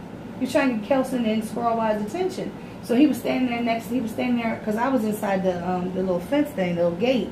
And the security guard was like, "You can't stand there." He was like, "All right, hold, just wait a minute." So he was like, "I'm trying to get their attention, Lisa." And I was like, "Who?" And the security guard keeps on talking. So I'm like, trying to find out who he's trying to get, so I can get their attention, so he can get their attention and go the hell on. And he's just like, the security guard, and he looks at me, he goes, "Why they always try to make me out to like I'm gonna do something to them?" And then he smiles. I said, "Because of that damn smile right there. He got the Joker smile. Like the way he smiles is just like the Joker." So in the Jackpot video, he was the Joker, and painted and like the Joker. And he's like, he's done many videos like that. He writes treatment plans for videos and stuff. But like I said, you talk to certain people, they don't know what a treatment plan is, or they don't have no idea what they want to do for a video. That's why I say I don't shoot videos. I don't like. I'll stand there and hold the camera all day long. The thing about what you just said is I never had a treatment plan for none of my videos except for the one the So video. That's the first video I actually literally wrote a treatment plan. And you know what I mean? Like everything else I've always just said it to the director. Like, look, this I've never literally like wrote it down word for word how I see the video. Right. And that's what I did for the So video. And it was. Did you feel like it's going to be a different? You think it's going to be different because you wrote the treatment plan? I would hope so. I'm just asking if so far in the process, because like I said, for one thing, if it's written down, and the director, like you can tell somebody something, but they still can't see your vision, right? And so, because some people are better writing stuff down than verbally pushing it out. So if it's written down and you be like, this is it, and they're looking at it, and then as they're reading it, you're trying to explain it, then they got both coming at them. I just think that a lot of people, like most people don't write treatment plans because, for one, they don't know what a treatment plan is, and two, they just so used to just making these, or they just tell the director, well, I don't know, you just whatever you want, what you think. Of course the director's going to do whatever he wants to do. It might not be, and then it might not, like, I don't know, me personally, I like things, the visuals to go along with the song. You know, so if you got a song talking about come and tell me, if you just did that video, I had no treatment plan for it, but you knew the vision of the song, like, right? And I mean, I was there in my real life, so I think, okay. That was me. That was me too. Yeah. Like, you feel me? Like she was. I don't write treatments, but I know what I want. Right. You know what I'm saying? Like she was sitting there, and all of a sudden, the way that the editing happened, and then she was gone. I was like, that was slick. That was slick. I remember I told Prof, I said, look, you gotta make it so like I'm talking to her, and then boom, she just disappeared. He like, I got you. I've watched Prophet come up from just being a rapper to being a videographer, and then he's like slowly over the Spielberg was doing shit that people weren't doing, and then all of a sudden then everybody was doing it, so Spielberg had to find something else something new to do, you know. So I that's why I said, like, songs, like they paint a picture to me when I hear them. So then I'm already making a video in my head of that song. So then when I see a video and I'm like, this has nothing to do with the song. Like, why are they like doing that? Why what the hell? Okay. You know, all right, whatever. You know, I mean, it's like, somebody was shooting a video the other day over West in a barbershop. I don't know what the song was because I don't know. But I'm just trying to figure out how it kind of ties into barbershop. I don't know. I don't know. I watched the video, right? I watched the video and I was like, is that Dose? Is that Dose? It was Dose. Yeah, I'm talking about with you, in your video. Yeah, and they showed my motherfucker. He was cutting your hair. Yeah. Man. got my goddamn fucking forehead in I said, nigga, don't get get it on the good side. Oh, he got me. He got me. He said, oh, this the raw report. Oh. But like I said, I've watched Rello come up from being, just an artist to progressing into doing other things as well. And we were at, I'm trying to remember, it was Paparazzi. It wasn't Sonar. Same spot, but different name. And we were at a show, and he was on stage, and of course I'm standing there taking pictures, and he was like, that's my mom right there. That's my real mother right there. And I was like, oh, God, please. Because he tells everybody I'm his mother. I've been his mother since the day that I met him, because I told him my first bit of advice for him was, you have to pay your dues in this music industry, especially in Baltimore. Pay your dues. You have to work for what you get. Nobody's going to hand you anything. He said, and that stuck with him all this time, and that's why he just keeps doing stuff. He just had somebody say that he was the worst videographer. He was like, I've never even worked with this guy. And he was like, he was like, I don't, like, you've been in my inbox asking for stuff. And I like Shorty, I like Shorty, like, when I'm working with, like, a director or somebody like that, or like, if I hire you for any type of service, like, I don't like to work with motherfuckers that's just nonchalant, like, it's just regular business. I want to feel important, you feel me? And, like, Shorty, like, when you working with him and shit, like, he's so energetic, and it's just like, you know what I mean, he's so into it to where as though he giving his input on, all right, if I hit it by this way, it's gonna look like that, and blah, blah, blah, and then, like, you know what I'm saying, like, shit like that. I don't like to work with motherfuckers like, all right, they're getting paid, so whatever. Yeah, I don't like that. Right, and another thing that I like that I always say about you is that you don't just work with one videographer. You don't work, you just don't put all your business to one person. Now, I will say that you do that, as far as I know, for studio. You only record at one studio, right? Yeah. You only record at ARS. Yeah. And I mean, that to me, that's totally different than working with different producers, different videographers, because every videographer has a different look. Right. You know what I mean? Like, when you look at a video, sometimes you can tell, oh, that's Prophet's video. Yeah. You know what I mean? You know that's how he shoots and what he does. Yeah. Like, he had what was it, a crane or something with the song with you and Rob 7 U. Yeah, it was a crane. Yeah, so you know what I mean? So that was something totally different. No. He had motherfuckers on rooftops and shit. Yeah. Oh my god, that was wow, yeah. You know what I mean? Girls was up there and shit. We like, yo, the motherfucking roof on caved in and shit. All right, I got you, baby. Make sure you follow me. But so I like the fact that you do that. You do go to different videographers, and you don't work with just, the same producers when you do songs. Right. I've seen it time and time again where people just use the same ones. Yeah. He said, yo. He tell me in my inbox and shit, he like, I got some non-Louisiana type beats I'm fucking with right now and shit. I'm gonna send them to you and shit. I say, he like with the sample, like the old Kanye West type shit. I'm like, nigga, I need them. You feel me? That's the era that I really, I always, like, when I came in the game, like, I wanted, like, an album with just the old Kanye. Like, you know what I'm saying? Like, the old Kanye beats, not the soulful ones. Right. You know what I mean? Like, the shit that the shit College Dropout. You talking about Through the Wire? He did. Like, Through the Wire? And like the Jay-Z's first, like. I'm about to say, the Blueprint. Yeah, like, he did all of that. He did that whole album and shit. No ID, too. But like I said, like, I've noticed that certain people will only work with certain, like, I'm only working with so and so. When it comes to studio time, I understand that, because they those guys over there, they know you, they I had a conversation with somebody who I'm trying to remember who it was, and they said that they don't like like they were recording with somebody, and when you hear the song, his verse, like it doesn't sound mixed down right, but the person who was recording, he recorded as well.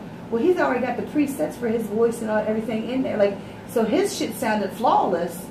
But my homeboy's verse was, I'm listening, I'm like, this shit sounds like, I don't know, like something's not right. I was like, he don't have none of the stuff that's, and the only reason I know about presets and stuff is because of Mark Carey, from being up Street Legal all the time. Yeah. Like, you know, and listening to him say, and they were like, oh, you already got my, you know, you already got my settings in there, this, that, and the third. So, and that's what I told him. I said, he doesn't have none, he's not tweaking your verse. His shit sounds like that because he's already got shit preset for him. And he's not even worried about fixing your shit. That's when you come into problems like that. That's why I said, you know, the guys up at ARS, they're very familiar with you because that's where you record. That's something totally different than working with the same videographer or just one producer. Right. Because sometimes producers can get into where you listen to that beat and you be like, oh, that's so-and-so. Like you already tell that's that producer. Yeah. Like Timberland used to be. Like whenever you hear Timberland, you knew it was a Timberland beat. Yeah. And it wasn't, you know, whereas... That shit was the same way. Mm-hmm. Yeah. Like, my man Nadi's beats and Image with Wisdom Court. I heard a beat from Image. I was at my brother's house and we're listening to beats and I was like, who is this? And he was like, that's Image. And I was like, this is Image? It didn't sound like nothing I'd heard from Image before. Yeah. And that's what I like. I like to be able to question, well, who the hell is this? I know. I love when niggas do that shit when they listen to a nigga CD. Right. Like they hear my shit on first one, then the second one and shit. So who this nigga is? It's the same nigga. You're like, you know, that's me. Yeah. That's not you. Yeah, I love that shit though. You know what I'm saying? Yeah, because voice change. I feel like every beat ain't speaking to you the same way. So I can't come the same way. So, one thing, like I've asked this question to a couple other people because I know people write differently. So, do you like primarily write to a beat, or do you write and then find a beat and then you hear a beat and it kind of fits what you just wrote, or do you? I write to every beat. I write to the beat. The only shit I wrote without a beat was the one on the mixtape that I clearly said I wrote without a beat when I was sitting in the court. Yeah. Oh yeah. Like you feel me? Like that was the only shit. Like I literally sat there and wrote that shit. See, because I know some people that they'll write and then they'll find a beat and then they'll find. That's what GC did with his whole project. Really? He wrote out most of that shit when he was in jail. So, you know what I'm saying? Like, literally, like, we were sitting in the studio, just like, throw a beat on, boom. You know, all right, they go with it. We go in there, we do that shit. To this day, Einstein is still probably one of my favorite songs by him. And Haiti, of course. I don't know how you do it. I mean, you know, but that shows the talent. Right. Because I don't know how you do it. Right, see? That's what I'm saying. Like, I don't know how I fuck with the beat the way that Joe fuck with the beat. Right. When he didn't write it to that beat. So it's like, you know, that's talent, yo. Right. Yeah, and it's like I heard somebody has sent me, people send me like partial songs, be like, yo, Lisa, take a listen to this and tell me what you think. So I'm listening and it's like the hook, his verse, then the hook, and then for the second verse, and then the hook again. It was unfinished. And I was like, I listened to that fucking song every single day. And I was like, yo, I'm going to write to this beat my damn self. And I couldn't do it because I just, you know, I used to be in music class and I used to be in choir. So I know how to count beats. You know, I know how to count music and stuff. But it was just like, I could not do it. Like, there's just no way. So for me to sit, like, I know, like I said, I know people who will sit there and listen to the beat. My brother was like that. We'll sit there and listen to the beat over and over and over and over. And him and my ex would sit there and write to a song, and they would just be sitting there listening to this beat over and over, and I'm just like, how the fuck y'all do this? And then there's some people like you said, like GC, that writes, and then they'll hear a beat that kind of like they can like fit it in there, and it's like finding the pieces of the puzzle, you know. And I think that's probably more frustrating to do than to actually sit down and listen to the beat. Yeah, I'm like I said, I'm completely. Music with me is just go off my mood, really. Right. You know what I'm saying? How I'm feeling at the time. Cause what was it? One song you were telling me. I could leave the club and want to do a club song like right away. You were telling me once. Was it Come Tell Me? Was it Come Tell Me that you said that it didn't start out to be that kind of a song? Yeah, it started out because it was like I felt like the relationship was getting really, like, I don't know what the word is when you know it's like towards the end. Right. So like, and it's like I kind of feel like you know, like you kind of like realize the little shit that you done to like make shit worse. So it's like I wanted to do the song and just show her that I appreciated it. And then it. Then like I'm like fuck, cause that. So that's why the first two verses is the way they are. Right. And then the last one was like. I know, cause like you're going in this direction. Yeah. And then all of a sudden you take this left turn. But you know how many motherfuckers can relate that? Right.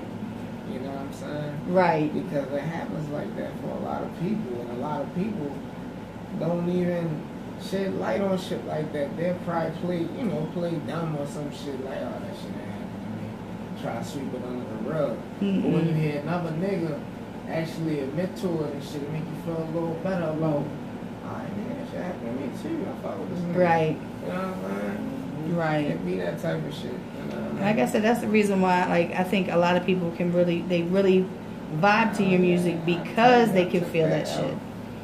Yeah, but I'm coming up with these questions that I think I was like, I've never asked him that shit before. As many times as he's been in here, I've never asked him that. But like I said, I used to have questions that I wrote down and asked people. Yeah, that'd be so dope. I want to hear questions and shit like about my shit. Well, you should be here on a Friday night and they can ask you all kinds of shit that you don't want to answer because you're like, I don't want nobody knowing that. Yeah, they kept asking me my favorite position and shit. Yeah, because I walked in on a Friday show and was like, they was talking about is that how he paid for them? I'm confused. Like, how did that happen? They go off. Yo, I'm just like, I don't like this. Like 3D got one day, he got in here when we was in the other room. He said something. I was like, hey, that's not my show. That is your show on Friday. No, keep that shit on Friday. That's like them dudes with that was interviewing the dude with the Diddy's old bodyguard. How they kept going hard at them. The two funny dudes. Remember when they interviewed Diddy's you know his bodyguard? You know his the last segment of the Biggie night and shit came out last night. Oh, did it? I was watching that shit this morning. Oh man, I got to watch that. Yeah, he told the rest of the story and shit. It ain't nothing that you ain't already know though. You know what I mean? That shit crazy. But yeah, like I said, I used to have like the all the little questions. You know, how did you start out? Who was your favorite? Who was your inspiration? You know, who's your like. You know, who do you know? Like you heard them rap, and then you said you could do the. Like I still ask those questions every once in a while. I can tell you. You know. I ain't like me and Biggs. Like we know each other since like 13 or something like that. We used to play around and shit, and like flip like the words on. Right. On like say like a hot boy song and talk about each other's mama and shit. We used to do that type of shit, and then like that was like the only thing I did as far as writing anything. You feel me? So then I guess a couple years later, like I was watching what's his name? I was watching Nelly behind the music and shit, right? And they say what's that shit? Say like you signed a deal and shit, and like first thing you did was call them mother and like so they were struggling and shit. She like first thing you did was call them mother and say just quit. Right. No more. You like quit, just walk out, walk out right now, right now, just walk out. Right. You feel me? And I wanted to do that for my mother and shit. You feel me? Because like my mother was like going through like situations, surgery and shit like. like the little dissing of that and shit. And it was like, no more surgery, you're gonna be in a wheelchair the rest of your life. And like literally, me seeing that shit, I wrote my first 16. My first 16, and I ain't even right. No, I didn't even know that there was a 16. I just was counting the bars on the goddamn. I was counting the bars on the fucking paper as I was going down writing the shit. Right. You feel me? And it added up to 16 because like I had this Lil Wayne song. And this was on 500 degrees. It was called you know what I mean? 16 was open, and it fit. And I'm like, dang, bro, that's crazy. You know what I'm saying? I go back to my man, because he was rapping and shit. And I start rapping and shit, talking that shit. And nigga like, who wrote that? I said, what the fuck you think? Who wrote it? Nigga, I wrote it. I sat in the room. You feel me? That nigga like, ain't no way. You just started fucking rapping yesterday. I'm like, yo, hey, yo, what the fuck? Yo, that shit was funny as shit. What the fuck, yo? Yo, that shit was crazy though. You know what I'm saying? But, you know, and that's really how it came to me. And I say, when something come to you like that, like right after saying something like that that inspired you, and you learn how to rap, you know 16s. And it gotta be God given.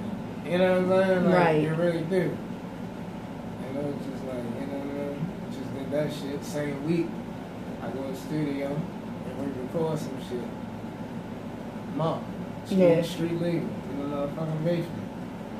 This one he was in the basement. And niggas was pissing and shit. Nigga, this is the dirt. Nigga, like real shit, man.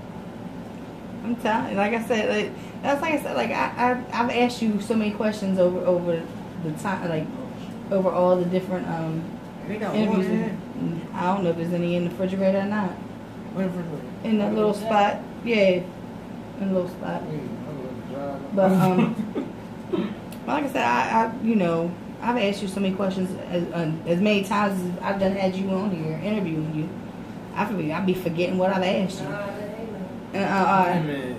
I know that I know you really love the New Orleans rappers, the Louisiana rappers, like the Hot Boys, and BG's your favorite, and I see you be rocking that free BG shirt. And you know, say I've had you on here and we've talked about all that. I used to have all this boring ass, like I think they're just boring ass questions anymore. Like I like the conversations because you learn so much more about somebody and you see where they're going, like the minds and stuff. That's like I said, like when you know we talk about your music and like I said, I bring you up to different people because of the simple fact that you keep doing stuff that everybody should be doing, but they're not doing. And I don't know why they're not doing it. If they just don't, I guess they just don't want to invest in themselves, or they don't know how to go about doing it and don't want to ask nobody, or what it is. Because I know for a fact that you've made the connections that you've made them. Like you did that yourself. Like you went out and you did those. You know, you didn't wait for nobody to say, hey, you know, go talk to so and so and you know, tell them I sent you, or you know, for somebody who's an introvert, you do reach out. And like I said, you find ways of getting your name out there. You know, so that's what I know about you. I've watched you long enough to see that, like, I don't see nobody else posting up on Facebook, hey, we're going to Atlanta and such and such. Anybody want to come along? Yeah, we need four girls to come, because you know, people are going to pay attention to females, right? And, you know what I'm saying? Right. And we got one, and then we got Deezy, obviously, and I think he said one of his homeboys and shit. But like I want, and then I got like the clothing line and shit that I'm about to put out. I want to see if I can put them in right. A3C festival. the Sprinter and go down that bitch. Yeah. But you know, but as I'm saying, like I don't see nobody else that reaches out like you do. Yeah. You know what I mean? And people see the world, man. And that's my thing. Like people go and do shows up in New York, and yeah, that's New York. That's 4 hours away. But you going to Houston and New Orleans and Atlanta and went down to Miami. Right. You know, you and DZ went down to Miami and did a shot video down there. Yeah, you went out to Cali. Yeah, you was in Las Vegas. Like, you know what I mean? Like, you go in different places. Yeah, and it's not based on, you know, like you have a homeboy that's out in Cali that is putting you up in his spot while, you know. See, that's the whole point of networking. Right. So you can get that homie. Put you up right, like in Puerto Rico, like in Puerto Rico, like you know what I mean, and that's why, like, and I think you know that I put it out there all the time, like if anybody ever questions my loyalty to anybody or my support for anybody, you know what I mean, they need to take a step back and wonder why they questioning my support. You know, like I said, ain't nobody else say, hey Lisa, we going to we going somewhere, you know, you want to come with me? Like I've been up to Pennsylvania. Why I continue to go to fucking Pennsylvania with you guys, I'll never know for the life of me, yo. That 2.5 fucking hour drive is like bullshit. Yeah. But I'll take that over that 22-hour drive. Yeah. Any day. But you know what I mean? Ain't nobody else is reaching out to me saying, hey Lisa, you know, come and take pictures or shoot some video. You know, I still got the video from when we was walking down on, what was that, Canal? What was it on Canal? When we when that crazy nigga walked but I didn't get that because I was trying to go live. I got pictures on my Facebook Live. I got pictures of him.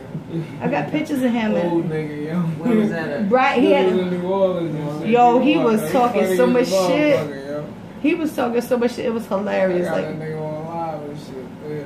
But you know, I have video of like when we were just walking and I just like what I really like. I've got in my mind what I want to do with that is like edit music to that. Despite all the bullshit. Right. Yeah, fun. Like we think about it. Right.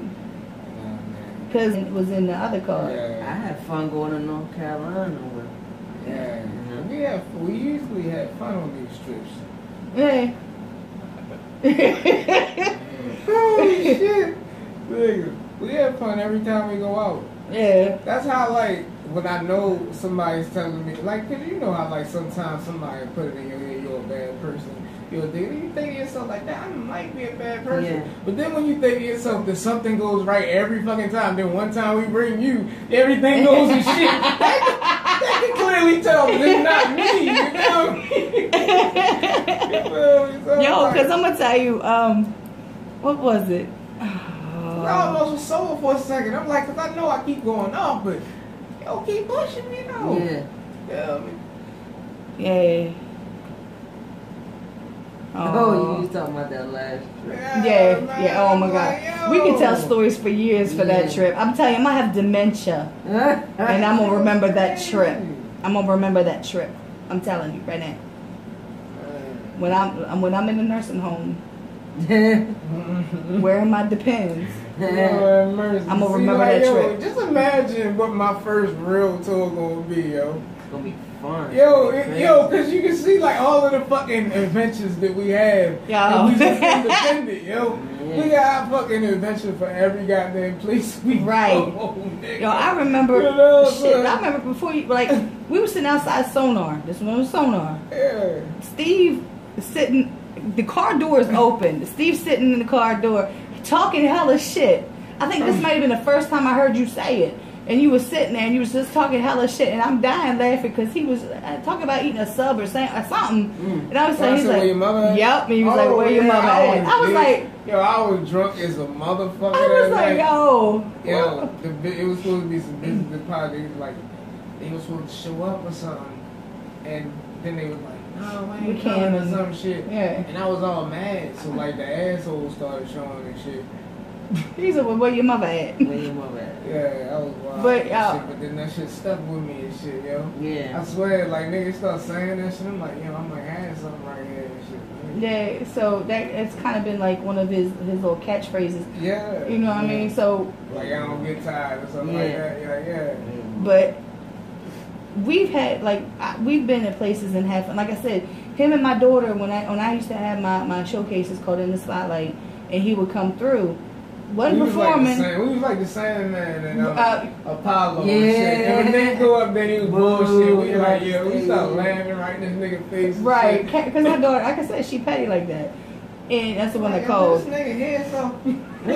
Yo, we be up there wilding. I'll be like, yo, y'all stop. I said, I'm going to separate you two. Just like they both my kids. Like, I was like, you know. I remember I went to a comedy show like that here in Baltimore one time, and the dude wasn't like that funny, and me and my boy started joking on dude, started going on dude. He started getting mad. But like even like I said, even with the last trip, like there was a lot of bullshit, a lot of dumb shit that happened, a lot of stuff happened. You know, we was having fun. We was having fun. My thing, one thing, I just need to know what the hell we was doing. I was there because, like I said, I was supposed to be shooting a video, so I felt like I didn't do my job. We went down that bitch and shot Love and Hip Hop Houston. Nigga. That's what the fuck we shot. That's what the fuck we shot. If I had brought my camera out for all that shit, I swear to God, yo, I'm like, yo, this is going south. On the road. Look, I ended up putting myself in a little bubble. I put myself in a little bubble. I said, I don't want to know. I don't want to hear no more shit. I'm ignoring everything. I'm woo-saying myself. I don't want to hear nothing else. I don't care. DJ drama. I swear, I'll be super cool, man. I was just like, you know, Steve is an asshole. Yes, he is. What's your point? That was my whole thing. Okay, like what do you? So. And I'm really a good guy, you know. You know, so like it's like certain. It's like yeah. That trip when I have dementia, I'm telling you, I'm still gonna be having. And it actually helped me with the screenplay for the Light Brothers movie they were working on. Okay. Damn, when I say that, like Charlie, I sure was fucking. But anyway, it helped me with the screenplay. Right. Because it was like a little situation that was kind of like that. Yeah, and it kind of helped you be able to write that. Yeah, like that little incident that happened at the hotel. It actually helped a situation because I'm thinking of where we had a disconnect at. Right. For the movie. Right. And that helped it. Right. Because it was like. So maybe it was meant to happen. Yeah, like I said that, yo, and I think I even said that to Daisy, yo. I'm like, yo, that shit had to have meant to happen for me to get the feeling that I felt. Not only that, I think everything that happened on that trip had to happen for. I mean, I don't know exactly why, but I just think that it had to happen because. Nothing was wrong with like I mean I know that you gave me an apology, but it wasn't really your fault. I know I gave you an apology because like I feel like say like it's one of your homeboys. Yeah, and you bring somebody around and shit. Then all of a sudden this drama all up and through here. Yeah, you going feel some type of way like you brought that. Yeah, like, right. You know what I'm saying? So you like so that's why I'm like I apologize for the whole situation because it was embarrassing. Right. My only problem was that I was there to do a job and I never got to do my job, and I felt bad about that. It wasn't my fault. Right. You know what I mean? I was there to video. Shoot some stuff for the video, but I didn't get a chance to do that because of the situation, obligations, and everything that happened, and I was just like, all this drama is unnecessary because it's only adding to the frustration. It's adding to my frustration because I'm hearing this, and this, and this, and this. I'm hearing this, and this, and this, and this, and this, and this. I don't give a fuck. I don't give a fuck. I'm here because I'm doing a job. I'm doing something, and that's probably why I don't have a lot of female friends. Right. You know, and I don't have a lot of friends. I don't do other people's. I got enough drama with myself, and you know the situation he was put in because of everything. Mm-hmm. But at the same time, like I was there to do a job. Yeah. Right. You know, I was. You know, it's like my she's not my aunt, but I call her my aunt. And she was like, when I said that I was going, you know, I was there or whatever, she's like, how are you getting paid? Why are you worried about what's in my pockets? Right. And I was like, oh, it's not that I'm getting paid money. I really don't have to pay for anything because everything that's being taken care of, that's my pay. Right. So any money that I would get paid from DZ and Steve, I would have had to pay for my hotel room and pay for this. Right. People don't understand opportunity. You get to network, travel. What opportunity would I've got to meet David Banner and got a picture with him? Like that's priceless. And him hugging me and telling me thank you so much for being patient and thank you for because he stopped the meet and greet because Raheem Devon showed up. Yeah. You know, and he apologized to the lady in front of me and to me for the interruption. Yeah. Like. I'm fine. You just sitting there speechless. Right. And he you know, I already got the God box. That's being down there. But I bought it again so I could meet him. Yeah. And that bitch it's signed. Yeah. It's in a bag and it's in my little safe. Yeah. That's being real down to earth, man. That's right. What's up, that he's a humble guy. Like I said, that drama, all the drama that happened, is part of it. That's part of a situation. It's part of life that we had to go through. You know, like it had no bearing on my friendship with Steve. Right. You know what I mean? I didn't want him to be mad at me because I was tuning people out. Right. Because I didn't give a fuck. Like I was listening, but I really was. I don't care. Right. You know, I'm going to bed. Yeah. For real. I'm going to go to sleep. Yeah. I'm gonna go to sleep. That's what I'm gonna do. Then we're gonna get in this fucking car, and then we're gonna, cause like I think that what was supposed to happen, I think we were supposed to go back to New Orleans, but because of everything that happened the night before, everybody just like they went back home, and then we went back home. Cause I was like, if nothing else, I wanted to like shoot footage of you guys like down there. Somewhere in New Orleans, you know, that's what I was. That was in my mindset. What I wanted to do was shoot some footage. So whenever we got a chance to get a hold of him, or the next time, you know what I mean, you'd already have some footage that maybe you could like kind of blend in or whatever. But that never happened because all hell like erupted. I had to go out the door and was like, "Shh, guys, calm down." It was an unnecessary evil, I believe, because it was like a domino effect. Like this happened, and then this happened, and then this happened, and do you know I contacted? I said something about the shit at Applebee's, and they were supposed to contact me. They never did. They contacted me saying that somebody was going to contact me. They never did. So I guess maybe I have to hit them back up because that was some shitty ass service we had. Steve didn't give a fuck though. Man, that was so bad. The way that I feel now is how I wanted to feel then. Half of that shit wouldn't happen. Right. I wouldn't react. Right. Because you really didn't react at first. Yeah, and when I don't have this shit in my system, I can't mellow out. So I react to everything. Pin drop. I'm like, why the fuck was that pin over there? You know what I mean? Shit like that. So I gotta react to everything, especially when I'm like that. Right. So at least your next trip to Houston won't. The next trip to Houston is gonna be lovely, man. So you just going down for I'm going down there for that, and then I got some personal reasons that I gotta take care of too. Shout out to Houston, Texas, man. 47, man. You did.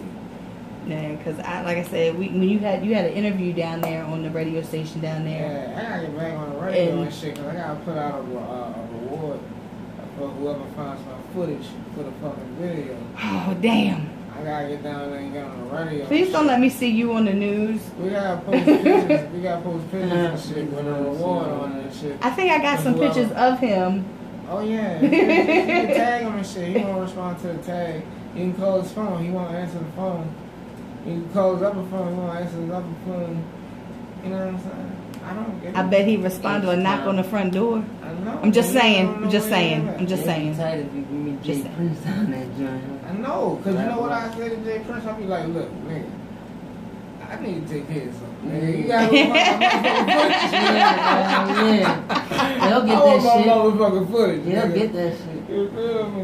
Well, now I know that I'm kind of upset. I'm glad I took all the pictures that I did, but that doesn't replace the fact that the video. And like, not the first time. Look, I'm gonna tell you, Steve was laughing at me because he had Steve and DZ back to back, and then he was going around the circle.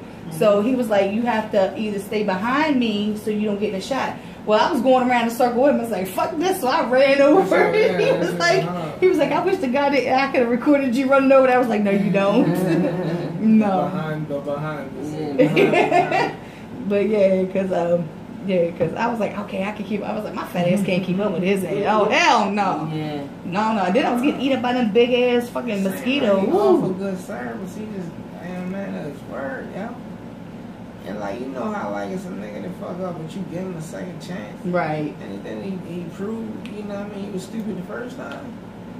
You know what I mean? Like, shit. My thing is, you know what? You can drop that footage. Like, you should have brought your laptop with you. You should drop that footage and just hand it to me that way. I honestly should have thought that way. Yeah. But just trusting, give me the footage. But just trusting that, you know. Yeah, I should have said that. Give me the footage. That won't happen again. No. But that's I keep it on fucking flash drive on. See, that's like usually like if somebody wants their pictures, like if I'm at a baby shower or something, what I do is I take my laptop with me and I just download all the pictures that I took, put them on a disk form, and to be like, here you go. That way I don't have to worry about trying to email them bitches to you, because I did my homegirl's baby shower like 2 years ago, and I took over 400 and some pictures. She's like, oh my God, Lisa, you took. I said, because I'm trying to capture everything. Like, I captured pictures of her hugging people that she hasn't seen in years. So those are memories that, you know, I'll think of things that people aren't going to think of, you know. So, like, when we were down there, I'm taking pictures of them performing. Like, I did some little effects on there. And I like just playing around with my camera. So, I mean, that's my thing. Anybody that you work with, because I've seen this time and time again. Oh, I lost the footage. How the fuck you lose the footage? I put all my shit on an external hard drive. None of my pictures go on my actual laptop. They go on my external. Yeah. I do have an external that is broke right now, but I feel like, yeah. They just do shit. It's 2017. How the fuck you lose footage?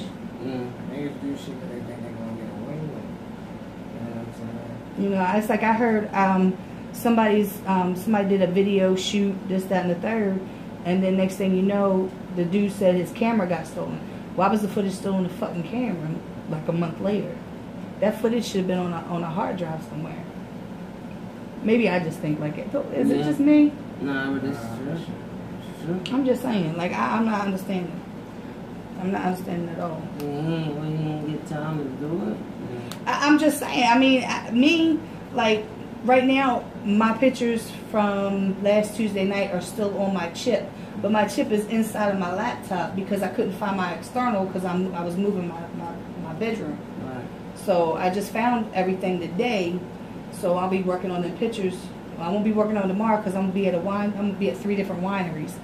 Wow. Yeah. I work on them on Monday because I just found everything. But usually I take everything and put it on the hard drive. That way my chip is clear and it's on the hard drive. No chance of me deleting anything or losing anything because something happens to the chip, gets, you know, whatever. You know, God forbid somebody steal my camera. So, yeah. But anyway, so, it's 9:02. Now I gotta go to the store before I go home. Before we leave, man, special shout out to my boy F, G Shine homie, all the Brim homies, all the homies that's that's locked up. Free all of them. I don't want to see anybody locked up. You know. I don't either, but I got one thing to say. If they do this shit, I'm sorry. They got, you know, if they didn't do it. Like mythical and shit. Yeah. That shit, man. That's heartbreaking, man. But from 2016, now all of a sudden they got a warrant for his arrest. Like, I don't know, bro, but damn, bro. That's crazy. You know he need to be certain people you can't be hanging on. It's like people can't. They need to do better. They just need to do better. That's like I said. If you keep getting caught for dealing drugs, you need to stop dealing drugs because you keep getting caught. Yeah. You dumb. You dumb. That's you. It's nobody else. Oh, they snitching on me. No, bitch, you did it to yourself. You did it to yourself. You made yourself hot. Everything ain't for everybody. Right. That's why I don't deal drugs. I would not be. Well, actually, I probably would be good at it. No, I'd probably be too good at it. That's one reason I don't own a gun. I'm trying to stay out of trouble so I won't go back. My record has nothing on it but ticket shit. Yeah. Traffic. You lucky. I just don't get caught. Yeah. I tried to kill my baby father like 5 times in one day. I was in the feds. I wouldn't say that shit. What? What you just said? What, I got caught? Or that I tried to kill my baby father? You did get caught? No, that I didn't get caught. I tried to kill my baby father 5 times in one day. Dang. Asked my adopted father. He still talks about that shit to this day. He said, y'all remember that day Lisa tried to run his ass over? He said she would have got him if he hadn't hit that ditch. Yep. Yeah. I sure would have. I ain't trying to go back to the feds. Fuck that. I'm not. I can't. I lose my mind. So. Shout out to everybody behind the G wall, man. Keep your head up. Yep. So. And shout out to all the Bodymore Big Steve fans out there, all the ladies. Yeah. On the Eddies. You never responded last night? Yes, I did. Yeah, that was a plug right there. Boom. Yeah. Eddie's by Sam. Eddie's by Sam. This interview is brought to you Eddie's by Sam. Shout out to Joe Picasso too. Some artwork. They doing tattoos. They doing all kinds of Oh yeah. I wonder when they gonna send this damn thing through though. What thing? The thing for the legalized marijuana. You ended the no, it's still it's by Labor Day the dispensary should be open. A friend of mine. Yeah, right next door. Oh, nice. A friend of mine just got his medical marijuana. Yeah, I told you the doctors are good. Yeah, I'm getting one through my doctor. I can put you down with the doctor. Yeah, because he just posted it up the other day that he got his. All the time. That's what Cashmere keeps telling me. She said, "Ma, you need to smoke." I was like, she said, "You'd probably be a lot calmer than what you are." I was like, "No, I'd probably be a lot calmer if everybody would leave me the hell alone." Yeah, that might work too. Everybody just leave me alone. She even got the motherfucking caramel popcorn, man. Yeah. Oh. He's such a fat. He's such a fat boy, y'all. He's such a fat boy, y'all. You see, we always talk about food. Okay, when we went down to Houston and New Orleans, it was all about food. Yeah. It was all about food. Jack in the Box and churches. That's what it was about. Yeah. And of course, when we went to New Orleans, I had to get my beignets. I didn't get my beignets this last time. So. You got them shits the first time. Right. But but I need Nigga, you gotta wait like 45 minutes to get them bitches. The line wasn't as long as it was the last time. Getting on a ride at Six Flags and shit. Just to get up there and get 3 beignets. On Snapchat, but yeah, follow Big Steve on Snapchat, Big Steve Music on Instagram. Bodymore Big Steve. Yeah. Just Google his ass. It'll pop up. Trust me. Bodymore Big Steve, everything. It will. Man. It'll pop up. You know what I mean? He got a lot of shit coming out, man. I just don't want to announce shit before it's finalized. For real. Right. You never want to give them a reason to be right. Right. You did. Right. Yeah. You can follow me on Instagram as well, MannyFresh1329. Fresh. Somebody tell Manny Fresh to answer the phone, answer the emails. MANNY though. Not just like when I did Summer Jam and Steve Rick said, Ross, tell man. Rick Ross. Somebody tell Rich Forever to answer his phone IG. Yeah. I was mad I couldn't get really good pictures of his. I got one picture, he lifted his shirt up. I was like, oh no, put your shirt down. You still fat. You still fat. Manny Freezy. Oh shit. So next week I'm supposed to have John the Phenomenon. I'm supposed to have John the Phenomenon, and I'm supposed to have Boss King Boss Man, I think. Yeah. Man. So hopefully I'll get in touch with both of them. I know that King Boss Man is coming because he hit me like about 4 weeks ago. Boss Man. No, hell no. King Boss Man. King, I think it's King Boss Man. Boss Man, cool. Travis? Yeah, Travis. He done changed his name again, I think. What is it, Tree Travis? No, it's I forget what his name is now. I seen it posted up. Somebody said something about it. I like his first album. Facebook. I have my issues with him. I know, but I like his first album. I don't know if there's any songs I even know by him. I know the whole album. No, can't. Nothing's coming to mind. Do y'all edit just to make it short or No. keep it like? No, I don't edit shit. I don't edit my pictures. I don't edit nothing. Yeah. No. I'm glad y'all can't see my face. I just looked at his dumb ass. Hit me up on Facebook. Freezy. See, look, you see, they trying to like, yeah, they. I ain't trying to do shit. I just want you to listen to my music, man. I don't need no extra drama in my life. So I'll be back here next Saturday from 6 to 8. The only reason why I've been going over lately is because I don't know if Complex is working, and so she's not able to do her show or what the deal is. Complex, man. Yeah, that's my girl right there.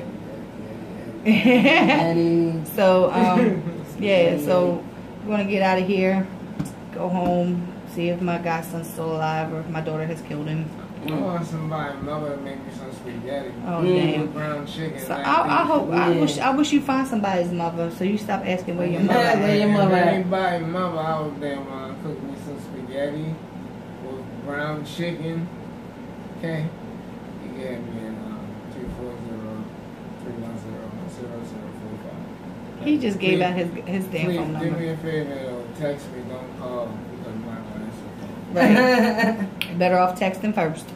So we're going to get out of here, and I'll see y'all next week. Thank you guys for coming through. Thank you for having us.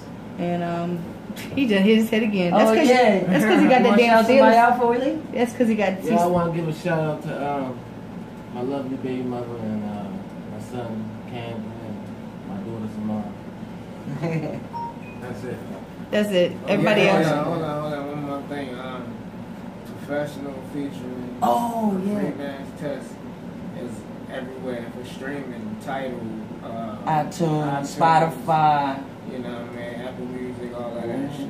So like whatever you fuck with, just type Fatboy Deezy, Bodymore, Big Steve, and we got all our stuff. Yeah, I'm gonna have to put that one on here. And the tester. The tester is on that tip, exclusively on that tip. So please tell your friends. Because I was trying to pull the tester off of here and put it on in my music on the computer, but it wouldn't connect. So I'm gonna have to put it on my flash drive. So I'm gonna have to start to play that. So I'm getting out of here. Like I said, I'll see y'all next Saturday. All right, peace. Who wants to start the motherfucking show off with this bitch? On the beach. I can start the motherfucking show off with this shit.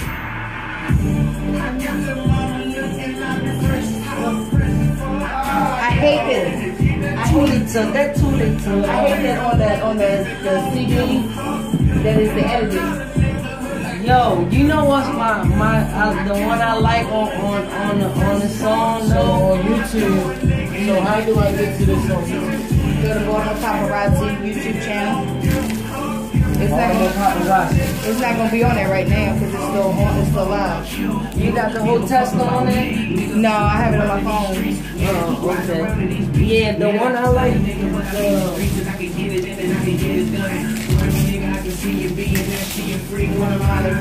What's that other song that I got? That's like a street song. Not professional. How that pussy? That's my shit. What is it? How that pussy? Yeah, for real nigga.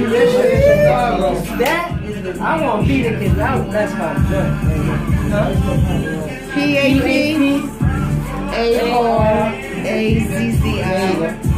Paparazzi. Subscribe.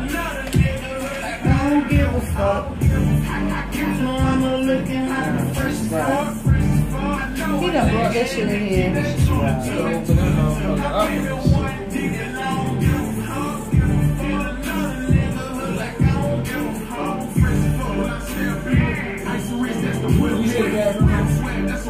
Break through that door right here. Now when I get up, I might walk funny. Don't hear that shit no text. I'm still mentally the same person. High as fuck. Yo, because y'all didn't put other shit. Like, not other shit. I hope not. But it ain't regular weed. All I need is regular weed, bro.